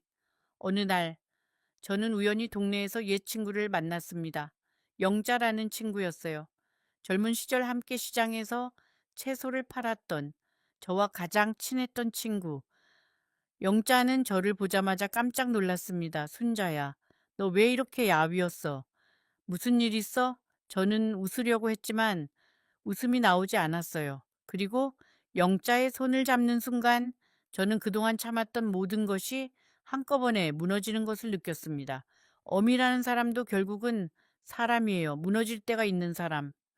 영자는 저를 자신의 집으로 데려갔습니다. 따뜻한 차 한 잔을 내어주며 천천히 제 이야기를 들어주었어요. 영자의 집은 제가 살던 새방과는 비교도 안 되게 따뜻하고 아늑했습니다. 벽에는 가족 사진이 걸려 있었고 식탁 위에는 며느리가 가져다 주었다는 과일 바구니가 놓여 있었어요. 저는 그 풍경을 바라보면서 말없이 차를 마셨습니다. 영자는 저를 재촉하지 않았어요. 그저 기다려 주었지요. 저는 모든 것을 털어놓았습니다. 아들에게 전 재산을 맡긴 일, 명의를 모두 옮긴 일, 그리고 지금 작은 새방에서 혼자 지내고 있다는 일까지. 영자는 한참을 말없이 저를 바라보았습니다. 그리고 조용히 말했어요. 순자야, 너 한번 알아봐야겠다. 정말 사업이 망한 건지 아니면 다른 무언가가 있는 건지. 저는 영자의 그 말이 무슨 뜻인지 처음에는 이해하지 못했습니다. 영자는 한숨을 쉬며 말을 이었어요. 순자야, 내가 이런 말 해서 미안한데 너무 순진하게 믿지 마. 요즘 세상이 어떤 세상인지 알아. 자식이라고 해도 돈 앞에서는 다 변해. 나도 아는 할머니 한 분이 계셨는데 딸한테 집 팔아서 전세금 보태줬다가 지금 고시원에서 사셔. 딸은 그 돈으로 새 집 사서 이사 가고 어머니는 찾아오지도 않는데. 그 이야기를 들으면서 저는 가슴이 서늘해졌습니다. 설마 우리 민호는 그렇지 않을 거야. 저는 그렇게 생각했지만 이미 제 마음 깊은 곳에서는 불안이 자라고 있었어요. 며칠 후 영자는 자신의 조카를 통해서 한 가지 사실을 알아냈습니다. 영자의 조카는 부동산 중개업을 하는 사람이었어요. 그 사람이 민호가 살고 있는 지역을 조사해 주었습니다. 그리고 그 사실을 저에게 전해줄 때 영자의 얼굴은 굳어 있었어요. 순자야, 마음 단단히 먹어. 저는 무슨 말이 나올지 알 수 없었지만 본능적으로 무릎이 떨렸습니다. 영자는 천천히 말했습니다. 민호가 새 집을 샀대. 강남에 아주 비싼 집이래. 저는 그 말을 듣는 순간 세상이 멈춘 것 같았습니다. 영자는 조카가 알아본 대로 더 자세한 이야기를 들려주었어요. 그 집은 40평대의 아파트인데 시세가 수십억이라고 했습니다. 그리고 민호는 그 집을 사면서 대출도 거의 받지 않았다고 해요. 대부분 현금으로 계산했다는 것이었습니다. 저는 그 이야기를 들으면서 도저히 믿을 수가 없었어요. 현금이라니. 그 큰 돈이 대체 어디서 나왔단 말입니까? 저는 그 순간 머릿속이 하얘지는 것을 느꼈습니다. 사업이 망한 것이 아니었습니다. 빚더미에 앉은 것이 아니었습니다. 제 아들은 제가 내어준 그 모든 것으로 새로운 삶을 시작하고 있었던 것입니다. 강남의 비싼 집, 새로운 차, 그리고 며느리와 함께 떠난 해외여행까지. 제가 작은 새방에서 혼자 라면을 끓여 먹는 동안 제 아들과 며느리는 호텔의 레스토랑에서 식사를 하고 있었습니다. 영자의 조카가 SNS에서 찾아낸 사진들을 저에게 보여주었을 때 저는 그 사진들을 한 장 한 장 눈에 담았어요. 하와이, 파리, 스위스. 제가 평생 가보지 못한 곳들에서 제 아들과 며느리가 환하게 웃고 있었습니다. 저는 그 사실을 알게 되었을 때 울지 않았습니다. 이상하게도 눈물이 나오지 않았어요. 어쩌면 너무 큰 슬픔은 눈물조차 허락하지 않는 것 같습니다. 저는 그날 밤 작은 새방의 창가에 앉아 오래도록 밖을 바라보았습니다. 도시의 불빛들이 반짝이고 있었어요. 저 수많은 불빛 중 하나가 분명 제 아들이 사는 그 비싼 집의 불빛이겠지요. 저는 생각했습니다. 내가 무엇을 잘못한 걸까요? 어디서부터 잘못된 걸까? 어미라는 이름으로 평생을 살아왔는데 그 어미라는 이름이 결국 나를 이렇게 만든 걸까? 그날 밤 저는 처음으로 제 자신에게 화가 났습니다. 제가 화가 난 것은 민호가 아니었어요. 놀랍게도 제가 화가 난 것은 저 자신이었습니다. 왜 그렇게 바보같이 믿었을까? 왜 그렇게 쉽게 모든 것을 내어주었을까? 왜 단 한 번도 의심하지 않았을까? 왜 변호사님이 몇 번이나 물어보셨을 때 한 번이라도 망설이지 않았을까? 수많은 질문들이 제 머릿속을 맴돌았어요. 그리고 그 질문들에 대한 답은 단 하나였습니다. 어미였으니까. 저는 어미였으니까 그렇게 할 수밖에 없었어요. 다음 날 저는 결심했습니다. 한 번만, 단 한 번만 아들을 직접 만나야겠다고. 저는 영자가 알려준 주소를 들고 강남의 그 집을 찾아갔습니다. 버스를 2번 갈아타고 지하철을 1번 타고 다시 마을버스를 타고 제가 평생 가본 적 없는 그 동네에 도착했을 때 저는 한참 동안 그 아파트 앞에 서 있었어요. 정말 큰 집이었어요. 제가 평생을 살아도 들어가 본 적 없는 그런 집. 아파트 앞에는 외제차들이 줄지어 서 있었고 경비원은 제복을 입고 서 있었습니다. 저는 초인종을 누르기 전에 한참을 망설였습니다. 손이 떨렸어요. 어미가 자식의 집 앞에서 손을 떨고 있다니 이게 무슨 일일까요? 네, 결국 저는 초인종을 눌렀습니다. 경비원이 먼저 저를 막아섰어요. 어디 가십니까? 저는 떨리는 목소리로 대답했습니다. 우리 아들 집에 왔어요. 김민호. 경비원은 저를 위아래로 훑어보더니 의심스러운 눈초리로 인터폰을 들었어요. 그 짧은 시간 동안 저는 얼마나 창피했는지 모릅니다. 어머니가 아들 집에 가는데 경비원에게 의심을 받아야 한다니. 제 초라한 옷차림, 제 주름진 얼굴, 이 모든 것이 저를 초라하게 만들었어요. 문을 연 것은 며느리 지영이었습니다. 저를 보는 순간 그 아이의 얼굴에서 핏기가 가셨어요. 어머니, 어떻게 여기를? 저는 조용히 말했습니다. 민호 좀 보러 왔다. 지영이는 망설였지만 결국 저를 안으로 들였습니다. 거실은 제가 상상했던 것보다 훨씬 더 화려했어요. 새 가구, 새 그림, 새 카펫. 그 모든 것이 한때 제 것이었던 돈으로 만들어진 것이었습니다. 벽에는 큰 텔레비전이 걸려 있었고 바닥에는 부드러운 양털 내어구가 깔려 있었어요. 식탁 위에는 제가 이름도 모르는 비싼 과일들이 가득 놓여 있었습니다. 저는 거실 한가운데에 서서 아무 말도 하지 못했습니다. 잠시 후 민호가 안방에서 나왔습니다. 저를 보는 순간 아들의 얼굴이 굳어졌어요. 어머니, 왜 오셨어요? 그 한마디였습니다. 어머니라는 그 호칭조차도 이제는 의무처럼 들렸어요. 저는 아들을 가만히 바라보았습니다. 제가 평생 사랑했던 그 얼굴, 제가 평생 위해서 살아온 그 사람. 민호는 새 옷을 입고 있었어요. 깔끔한 셔츠에 잘 다려진 바지. 저와 함께 살 때는 한 번도 입어본 적 없는 그런 옷이었습니다.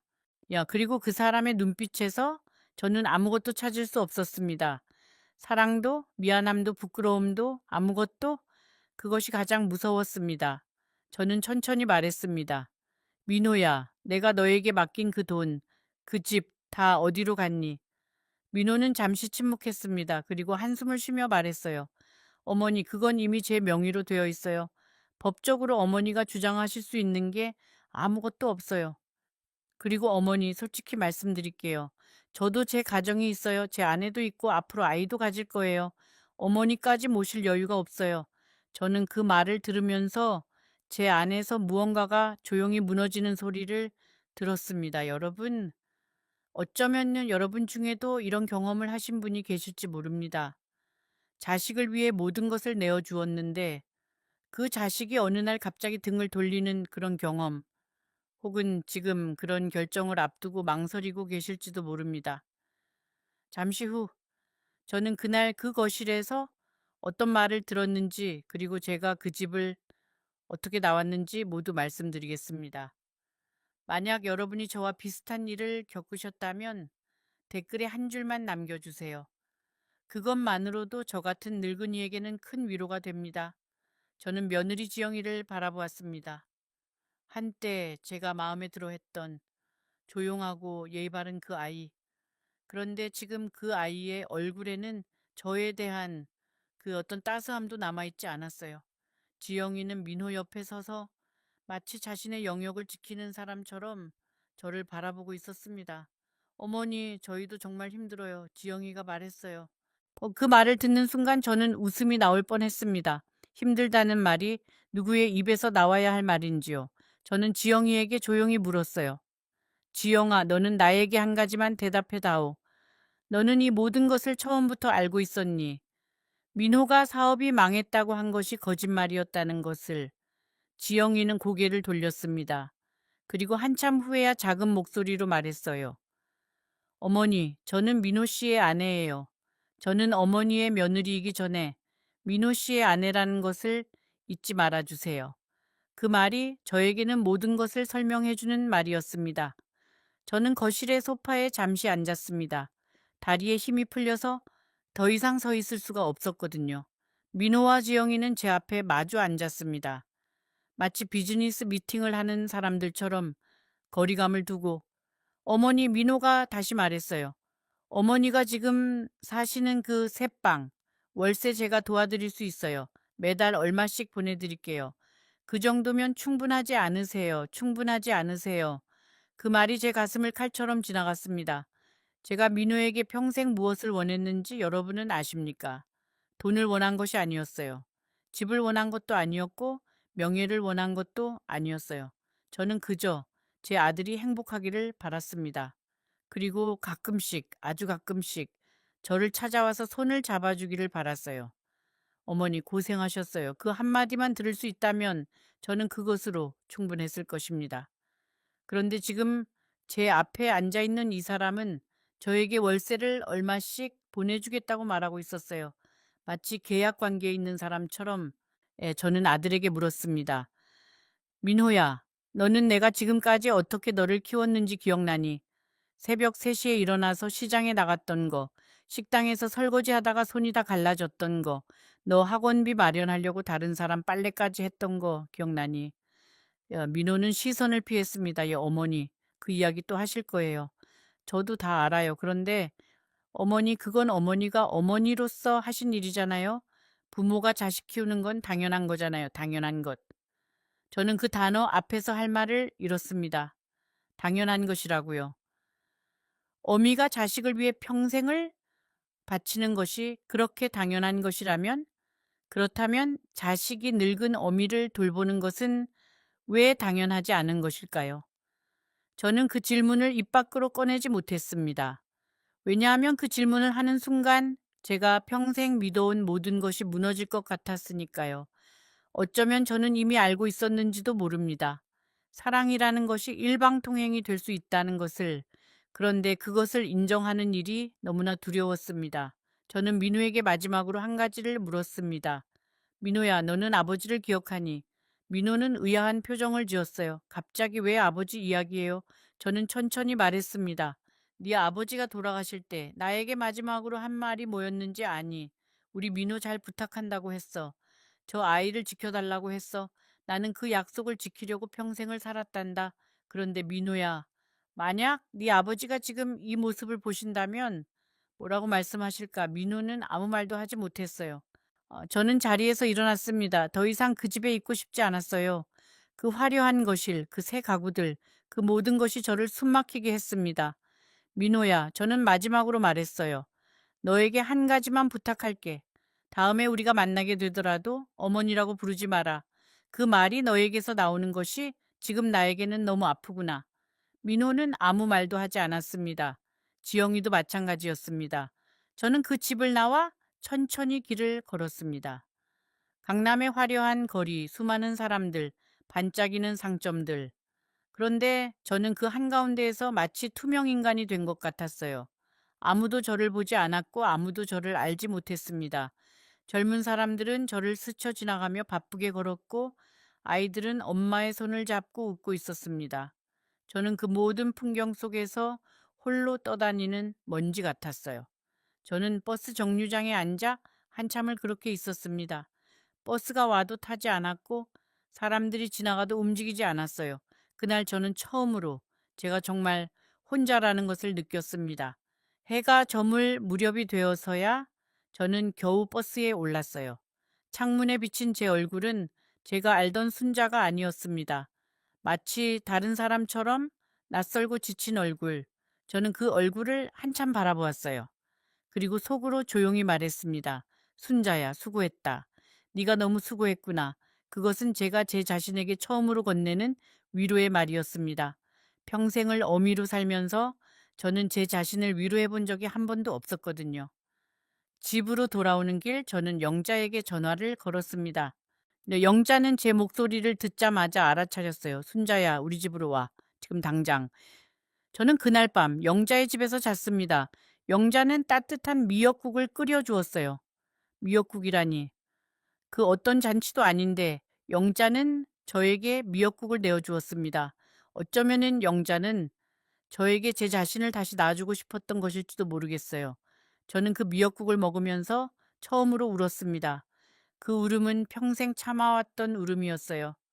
남편이 세상을 떠났을 때도 참았고, 아들 학교 보내느라 밤잠 설치며 일할 때도 참았고, 결혼식 날 며느리가 저를 어머니라고 처음 부를 때도 참았던 그 울음, 모든 눈물이 한꺼번에 쏟아져 나왔습니다. 영자는 저의 등을 말없이 쓰다듬어 주었어요. 순자야, 울어라. 실컷 울어라. 울음도 다 나와야 끝나는 거야. 저는 영자의 품에서 아이처럼 울었습니다. 그날 밤 저는 영자의 집 방바닥에 누워 잠이 들었어요. 오랜만에 깊이 잔 잠이었습니다. 그 이후로 몇 달이 지났습니다. 저는 작은 새방으로 돌아왔고 다시 혼자만의 일상을 시작했습니다.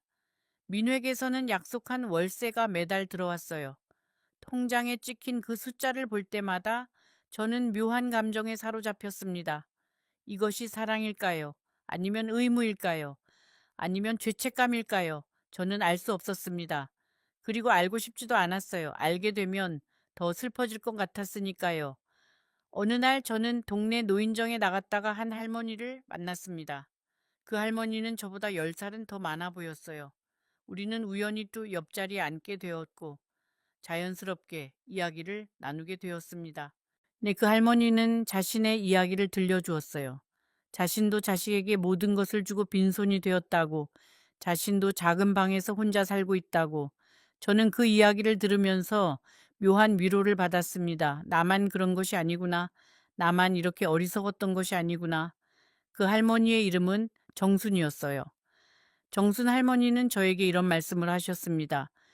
순자 씨, 우리 어미들이 왜 이렇게 어리석은 줄 알아요? 우리는 사랑이라는 이름으로 우리 자신을 버렸기 때문이에요. 자식을 위해서라면 나 자신은 없어도 된다고 생각했거든요. 그런데 순자 씨, 자기 자신을 잃어버린 사람은 결국 아무도 사랑할 수 없답니다. 왜냐하면 사랑이라는 것은 먼저 자기 자신을 사랑해야 다른 사람에게도 줄 수 있는 거거든요. 저는 그 말을 듣고 한참을 멍하니 앉아 있었어요. 그 할머니는 저에게 한 가지 이야기를 들려주었습니다. 옛날에 한 어머니가 있었는데 그 어머니는 평생 자식을 위해 살았어요. 그런데 자식이 다 자란 후 그 자식은 어머니를 돌아보지 않았지요. 어느 날 그 어머니는 산에 올라갔어요. 그리고 산꼭대기에서 하늘을 향해 외쳤습니다. 내가 잘못한 것이 무엇이냐고. 그러자 바람이 불어와 그 어머니의 귓가에 이렇게 속삭였답니다. 너는 사랑한 것이 아니라 사랑받기를 원했던 것이다. 저는 그 이야기를 듣고 한참을 말없이 앉아 있었습니다. 사랑한 것이 아니라 사랑받기를 원했던 것. 그 말이 제 가슴에 깊이 박혔습니다. 저는 정말 아들을 사랑했던 것일까요? 아니면 아들에게 사랑받고 싶었던 것일까요? 저는 정말 아들을 위해 모든 것을 내어준 것일까요? 아니면 아들에게 인정받고 싶어서 그렇게 한 것일까요? 저는 그날 밤 작은 새방의 천장을 바라보며 오래도록 생각했습니다. 그리고 처음으로 제 자신에게 솔직해지기로 결심했습니다. 어쩌면 저는 아들을 통해 제 인생의 의미를 찾으려고 했는지도 모릅니다. 남편이 일찍 떠난 후 제 인생은 오로지 민호였어요. 민호가 웃으면 저도 웃었고, 민호가 울면 저도 울었습니다. 민호의 성적이 좋으면 제 하루가 환했고, 민호가 아프면 제 세상이 무너졌어요. 저는 제 감정을 제 것으로 느끼지 못하고 항상 민호의 감정을 통해서만 느꼈습니다. 그것이 사랑이라고 믿었어요. 그런데 이제 와서 생각해 보니 그것은 사랑이라기보다는 제 자신을 잃어버린 것이었습니다. 저는 순자로 살지 못하고 민호의 어머니로만 살았던 것이에요. 그날 이후 저는 조금씩 달라지기 시작했습니다. 매일 아침 일찍 일어나서 동네를 한 바퀴 돌았어요. 처음에는 그냥 걷기만 했지만 나중에는 걸으면서 주변의 풍경을 보기 시작했습니다. 봄에는 벚꽃이 피고, 여름에는 매미가 울고, 가을에는 은행잎이 떨어지고, 겨울에는 눈이 내렸어요. 저는 평생 이런 것들을 제대로 본 적이 없다는 것을 깨달았습니다. 늘 바쁘게만 살았거든요. 자식 걱정, 돈 걱정, 집 걱정, 그런 것들에 쫓겨서 하늘 한 번 제대로 올려다보지 못했어요. 노인정에서 새로운 친구들도 사귀었고 작은 텃밭도 가꾸기 시작했습니다. 텃밭이라고 해봐야 새빵 옥상에 작은 화분 몇 개였지만 저는 그 화분에 상추와 고추와 대파를 심었어요. 매일 아침 물을 주고 햇볕을 쬐어주고 자라는 모습을 지켜보았습니다. 상추가 자라는 것을 보면서 저는 생각했어요.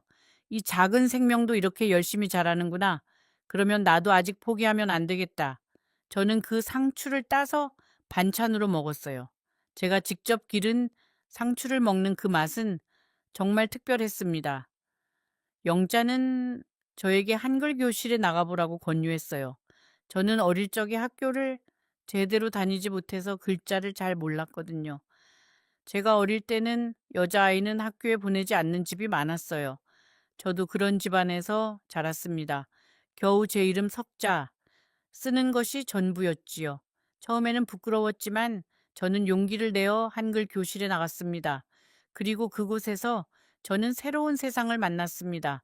한글 교실의 선생님은 젊은 여자분이었어요. 자원봉사로 할머니들에게 한글을 가르쳐 주시는 분이었지요. 그 선생님은 저에게 정말 친절하게 대해주셨습니다. 할머니, 처음부터 천천히 해요. 틀려도 괜찮아요.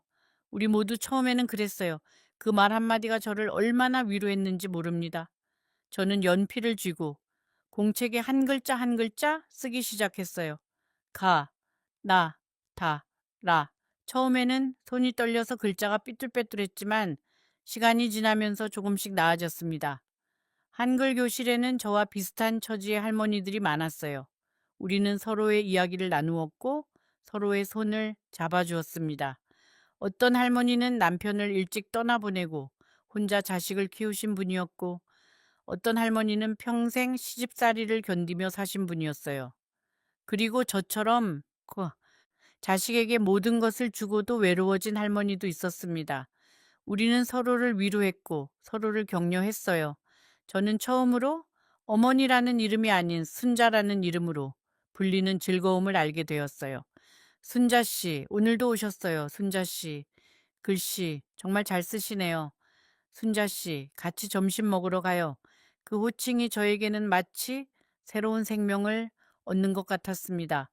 저는 잊고 있었어요. 제가 어머니이기 전에 한 사람이라는 것을 한글을 배우면서 저는 처음으로 책을 읽을 수 있게 되었습니다. 선생님이 저에게 쉬운 동화책 한 권을 주셨어요. 저는 그 책을 집에 가져와서 매일 밤 조금씩 읽었습니다. 처음에는 한 페이지를 읽는데 1시간이 걸렸어요. 글자를 하나씩 더듬어가며 읽어야 했으니까요. 하지만 저는 포기하지 않았습니다. 그리고 마침내 그 책을 다 읽었을 때 저는 기쁨에 겨워 눈물을 흘렸어요. 일은 넘어서 처음으로 책 한 권을 읽었다는 것이 저에게는 그 어떤 것보다도 큰 성취였습니다. 그 동화책의 제목은 할머니의 정원이었어요. 한 할머니가 작은 정원을 가꾸면서 잃어버린 것들을 하나씩 다시 찾아가는 이야기였습니다. 저는 그 이야기를 읽으면서 마치 제 자신의 이야기를 읽는 것 같았어요. 책 속의 할머니도 자식에게 상처를 받았고, 책 속의 할머니도 혼자가 되었고, 그러나 책 속의 할머니는 결국 자신만의 작은 정원에서 행복을 찾았습니다. 저는 그 책을 몇 번이고 다시 읽었어요. 읽을 때마다 새로운 위로가 저를 감쌌습니다. 그 무렵, 저 한글 교실에서 만난 한 할머니가 저에게 일자리를 소개해 주셨어요. 근처 유치원에서 아이들에게 옛날 이야기를 들려주는 자원봉사였습니다. 처음에는 망설였어요. 제가 무엇을 아이들에게 들려줄 수 있을까요? 하지만 그 할머니는 저에게 이렇게 말씀하셨어요. 순자 씨, 할머니가 살아온 이야기만큼 아이들에게 좋은 이야기가 어디 있어요. 저는 용기를 내어 유치원을 찾아갔습니다. 유치원에 처음 갔던 날, 저는 긴장해서 말이 잘 나오지 않았어요. 아이들 20명 정도가 동그랗게 모여 앉아서 저를 바라보고 있었습니다. 그 까만 눈동자들, 저는 그 눈동자들을 바라보면서 한참을 말없이 있었어요. 그리고 천천히 제 어린 시절 이야기를 들려주기 시작했습니다. 전쟁이 끝난 지 얼마 안 된 시절, 할머니가 어떻게 밥을 지어 먹었는지, 어떻게 옷을 지어 입었는지, 어떻게 학교에 갔는지, 아이들은 신기해하며 제 이야기에 귀를 기울였어요. 그 후로 저는 매주 2번씩 유치원에 나갔습니다. 아이들은 저를 순자 할머니라고 불렀어요. 순자 할머니, 오늘은 무슨 이야기 해주세요? 순자 할머니, 어제 해주신 이야기 너무 재밌었어요. 순자 할머니, 다음에 또 오실 거죠? 그 말들을 들을 때마다 제 가슴이 따뜻해졌습니다. 저는 비록 제 손주 한 명 보지 못한 할머니였지만 유치원의 그 작은 아이들이 저에게는 모두 손주 같았어요. 어느 날 한 아이가 저에게 이상한 질문을 했어요. 그 아이의 이름은 지우였습니다. 지우가 저에게 다가와서 이렇게 물었어요. 할머니는 왜 우리한테 이야기 들려주러 오세요? 저는 잠시 생각했습니다. 그리고 천천히 대답했어요. 지우야, 할머니는 이야기를 들려주면서 할머니의 마음이 따뜻해져서 와요. 지우가 웃으면 할머니 마음도 웃게 되거든. 지우는 그 말을 듣고 제 무릎에 얼굴을 묻으며 이렇게 말했습니다. 할머니, 그럼 매일 오세요? 우리 엄마는 매일 회사 가서 저는 외로워요. 저는 지우의 그 말을 듣고 가슴이 먹먹해졌어요. 이 작은 아이도 외로움을 알고 있었구나. 저는 지우의 작은 등을 가만히 쓰다듬으며 생각했습니다. 세상에는 외로운 사람이 정말 많구나. 나만 외로운 것이 아니었구나. 그리고 외로운 사람들은 서로를 위로해 줄 수 있구나. 제가 지우를 위로해 줄 수 있듯이 지우도 저를 위로해 주고 있다는 것을 저는 깨달았어요. 저는 그날 저녁 작은 새방으로 돌아와서 거울을 들여다보았습니다. 거울 속의 저는 1년 전에 저와 너무나 달랐어요. 물론 얼굴의 주름은 더 늘었고 머리카락도 더 하얗게 새었지만 눈빛이 달랐습니다. 1년 전의 순자는 모든 것을 잃은 사람의 눈빛을 하고 있었어요. 생기가 없고 희망도 없고 그저 살아있을 뿐인 그런 눈빛. 그런데 지금의 순자는 무언가를 품고 있는 눈빛이었습니다. 작은 불씨 같은 것, 아직 꺼지지 않은 불씨 같은 것. 그렇게 1년이 흘렀습니다. 민회계에서는 여전히 매달 월세가 들어왔지만 직접 만나는 일은 없었어요. 가끔 명절에 짧은 문자가 올 뿐이었습니다. 어머니, 건강하세요. 그 한 줄. 저는 그 한 줄을 보고도 더 이상 울지 않았습니다. 슬프지 않아서가 아니라 그 슬픔에 익숙해졌기 때문이에요. 사람은 그래요. 어떤 슬픔이든 결국에는 익숙해집니다. 그것이 다행인지 불행인지는 저도 모르겠어요. 어느 가을날 저는 영자와 함께 산책을 나갔습니다. 단풍이 곱게 물든 공원을 걸으며 우리는 옛날 이야기를 나누었어요. 영자가 문득 저에게 물었습니다. 순자야, 너 아직도 민호를 미워해? 저는 잠시 생각했습니다. 그리고 천천히 대답했어요. 미워하지 않아. 그런데 사랑하지도 않아. 그냥 거리가 생긴 것뿐이야. 영자는 고개를 끄덕였습니다. 그래, 그게 가장 어려운 거지. 미워하는 것보다 거리를 두는 것이 더 어려운 거야. 저는 영자의 그 말이 옳다는 것을 알았습니다. 그날 저녁, 저는 새방으로 돌아와 작은 책상 앞에 앉았습니다. 그리고 한글 교실에서 배운 글씨로 천천히 편지를 썼습니다. 민호에게 보낼 편지였어요. 그런데 그 편지는 원망의 편지도 용서의 편지도 아니었습니다. 그것은 그저 한 어머니가 한 아들에게 마지막으로 남기는 말이었어요. 민호야, 저는 썼습니다. 나는 너를 원망하지 않는다. 그리고 너에게 더 이상 무엇을 바라지도 않는다. 다만 한 가지만 부탁한다. 네 아이가 태어나거든 그 아이에게는 사랑을 가르치되 의무를 가르치지는 마라. 사랑은 받는 것이 아니라 주는 것이라고. 그렇게 가르쳐라. 저는 그 편지를 봉투에 넣고 다음 날 우체국에 가서 붙였습니다. 답장이 올 거라는 기대는 하지 않았어요. 그저 제 마음을 정리하고 싶었을 뿐입니다. 그리고 신기하게도 그 편지를 붙이고 난 후로 저는 마음이 한결 가벼워졌습니다. 마치 오랫동안 들고 있던 무거운 짐을 내려놓은 것처럼요. 네, 사람의 마음이라는 것이 그렇습니다. 무언가를 붙잡고 있을 때보다 놓아주었을 때 더 자유로워져요. 그런데 한 달쯤 지났을 무렵 뜻밖의 일이 일어났습니다. 며느리 지영이가 저를 찾아온 것이에요. 혼자서. 그 아이는 작은 보따리를 들고 제 새방의 문을 두드렸습니다. 어머니, 저예요. 저는 문을 열었고 지영이의 얼굴을 보는 순간 저는 알았습니다. 그 아이의 얼굴에는 제가 마지막으로 보았을 때와는 전혀 다른 표정이 있었어요. 그것은 무언가에 부서진 사람의 얼굴이었습니다. 지영이는 제 작은 방에 들어와 한참을 말없이 앉아 있었습니다. 그리고 천천히 입을 열었어요. 어머니 민호 씨가 저를 떠났어요. 다른 여자가 생겼어요. 그리고 그 집도 그 돈도 모두 다른 사람의 명의로 옮겨 놓았더라고요. 저도 빈손이에요, 어머니. 저는 그 말을 듣고도 이상하게 놀라지 않았습니다. 어쩌면 저는 이미 알고 있었는지도 모릅니다. 한 번 등을 돌린 사람은 또다시 등을 돌릴 수 있다는 것을 지영이는 흐느끼기 시작했습니다. 어머니 죄송해요. 정말 죄송해요. 그때 어머니께 그렇게 말씀드린 거 정말 잘못했어요. 저도 어머니께 그런 일이 일어날 줄 몰랐어요. 아니, 사실은 알고 있었으면서도 모른 척 했어요. 그래서 지금 제가 이렇게 벌을 받는 것 같아요. 저는 지영이의 어깨를 가만히 토닥였습니다. 그 아이를 미워할 수도, 그렇다고 받아들일 수도 없었어요. 그저 그 자리에 함께 있어주는 것밖에는 할 수 있는 일이 없었습니다. 여러분, 인생이라는 것은 참 묘합니다. 우리가 가장 사랑한 사람이 우리를 가장 아프게 하기도 하고, 우리가 가장 미워했던 사람이 어느 날 우리 앞에서 무너지기도 합니다. 그리고 우리는 그 모든 것을 보면서 결국 무엇을 깨닫게 될까요? 잠시 후 저는 그날 지영이와 어떤 이야기를 나누었는지, 그리고 그 이후 제 삶이 어떻게 흘러갔는지 마지막으로 말씀드리겠습니다. 저는 지영이에게 따뜻한 한 차 한 잔을 내어주었습니다. 작은 새방에 있는 가장 좋은 찻잔에 가장 좋은 차를 우려서요. 지영이는 그 차를 한 모금 마시고는 다시 흐느꼈습니다. 어머니, 어떻게 어머니는 그렇게 차분하실 수 있어요? 어떻게 저를 미워하지 않으세요? 저는 잠시 생각하고 천천히 대답했어요. 미워한다고 해서 달라지는 것이 없거든. 미움이라는 것은 결국 자기 자신을 갉아먹는 거란다. 지영이는 그 말을 듣고 한참을 말없이 저를 바라보았습니다. 그날 밤 지영이는 제 새방에서 잤습니다. 저는 작은 이불을 그 아이에게 내어주고 저는 의자에 앉아 밤을 지새웠어요. 잠든 지영이의 얼굴을 바라보면서 저는 묘한 감정에 사로잡혔습니다.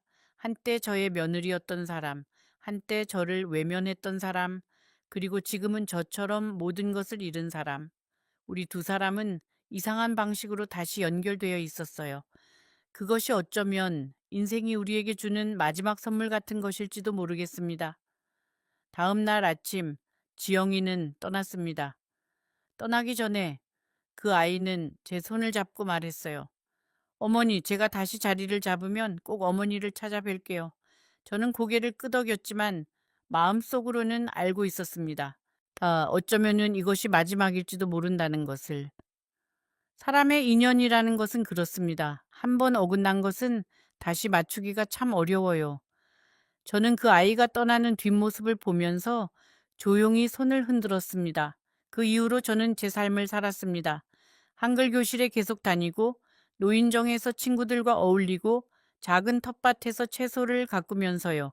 민획에서 오는 월세는 제가 손대지 않고 따로 모아 두었습니다. 그 돈은 제가 죽은 후에 어려운 아이들을 위한 곳에 기부할 생각이에요. 왜냐하면 그 돈은 원래 제 것이 아니었기 때문입니다. 그 돈은 제가 엄이라는 이름으로 누군가를 사랑한 흔적이었을 뿐이지요. 그리고 그 사랑은 다른 형태로 누군가에게 전해져야 한다라고 생각합니다. 여러분, 저는 오늘 여러분께 이 이야기를 들려드리면서 한 가지를 다시 생각하게 되었습니다. 사랑한다는 것은 무엇일까요? 자식에게 모든 것을 내어주는 것이 사랑일까요? 아니면 자식이 스스로 일어설 수 있도록 한 발 물러서는 것이 사랑일까요? 저는 평생 동안 전자라고 믿었습니다. 그런데 이제는 어쩌면 이 후자가 더 큰 사랑일지도 모른다는 생각이 들어요. 왜냐하면 진짜 사랑은 받는 사람을 약하게 만들지 않고 강하게 만드는 것이기 때문입니다. 저는 지금도 가끔 민호를 떠올립니다. 그 아이가 어디에 있는지, 언제 어떻게 살고 있는지 저는 모릅니다. 아마 영원히 모를지도 모르겠어요. 하지만 저는 그 아이를 위해 매일 기도합니다. 그 아이가 자신의 인생에서 진짜 사랑이 무엇인지 깨닫게 되기를, 그리고 그 깨달음이 너무 늦지 않게 오기를. 네, 엄이라는 사람은 그래요. 자식이 자신을 버려도 자식을 위해 기도하는 것을 멈추지 못합니다. 그것이 어미의 운명인지도 모르겠어요. 여러분, 만약 지금 여러분이 자식에게 모든 것을 내어주려고 망설이고 계신다면 저는 한 가지만 말씀드리고 싶습니다. 사랑한다고 해서 모든 것을 다 줄 필요는 없어요. 그리고 모든 것을 다 준다고 해서 그것이 반드시 사랑은 아닙니다. 사랑은 균형이에요. 주는 것과 지키는 것 사이의 균형. 그 균형을 잃으면 사랑은 짐이 되고 짐은 결국 원망이 됩니다. 저는 그 진리를 너무나 비싼 값을 치르고 알게 되었습니다. 저는 이제 73입니다. 앞으로 제가 얼마나 더 살지 저는 모릅니다. 하지만 저는 지금 이 순간 행복합니다. 화려한 집은 없지만 따뜻한 방이 있어요. 큰 가족은 없지만 좋은 친구들이 있어요. 그리고 무엇보다도 저는 이제 제 자신을 사랑할 줄 알게 되었습니다. 어미로서의 저가 아니라 한 사람으로서의 저를. 그것이 제가 잃어버린 모든 것의 대가로 얻은 가장 큰 선물이에요. 여러분, 이 이야기를 들으면서 어떤 생각이 드셨나요?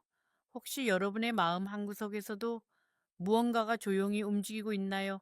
만약 그렇다면 그것을 외면하지 마세요. 그 작은 움직임이 어쩌면 여러분의 인생을 바꿀 수 있는 신호일지도 모릅니다. 사랑하는 사람에게 모든 것을 내어주기 전에 한 번만 더 생각해 보세요. 그 사랑이 정말로 그 사람을 위한 것인지 아니면 나 자신을 위한 것인지. 인생이라는 것은 결국 우리가 무엇을 가졌느냐가 아니라 우리가 무엇을 놓아주었느냐로 정의되는 것 같습니다. 저는 모든 것을 잃었지만 그 잃음 속에서 저 자신을 찾았어요. 어쩌면 그것이 인생이 우리에게 주는 가장 잔인하면서도 가장 다정한 가르침일지도 모릅니다. 잃지 않고는 진짜 자신을 만날 수 없다는 것. 오늘 밤 잠들기 전에 한 번만 생각해 보세요. 여러분이 가장 사랑하는 사람이 여러분에게 무엇을 의미하는지, 그리고 여러분이 그 사람을 위해 내어주고 있는 것이 정말로 사랑인지 아니면 두려움인지, 그 답을 찾는 일이 어쩌면 여러분 인생의 가장 중요한 숙제일지도 모르겠습니다. 이 이야기가 여러분의 마음에 조금이라도 와닿았다면 구독을 누르고 지금 화면에 나오는 영상을 시청해 주세요. 그 이야기는 오늘 들으신 것보다 훨씬 더 깊은 의미를 담고 있어 여러분을 훨씬 더 감동시킬 것입니다. 어떤 일이 있어도 놓치지 마세요.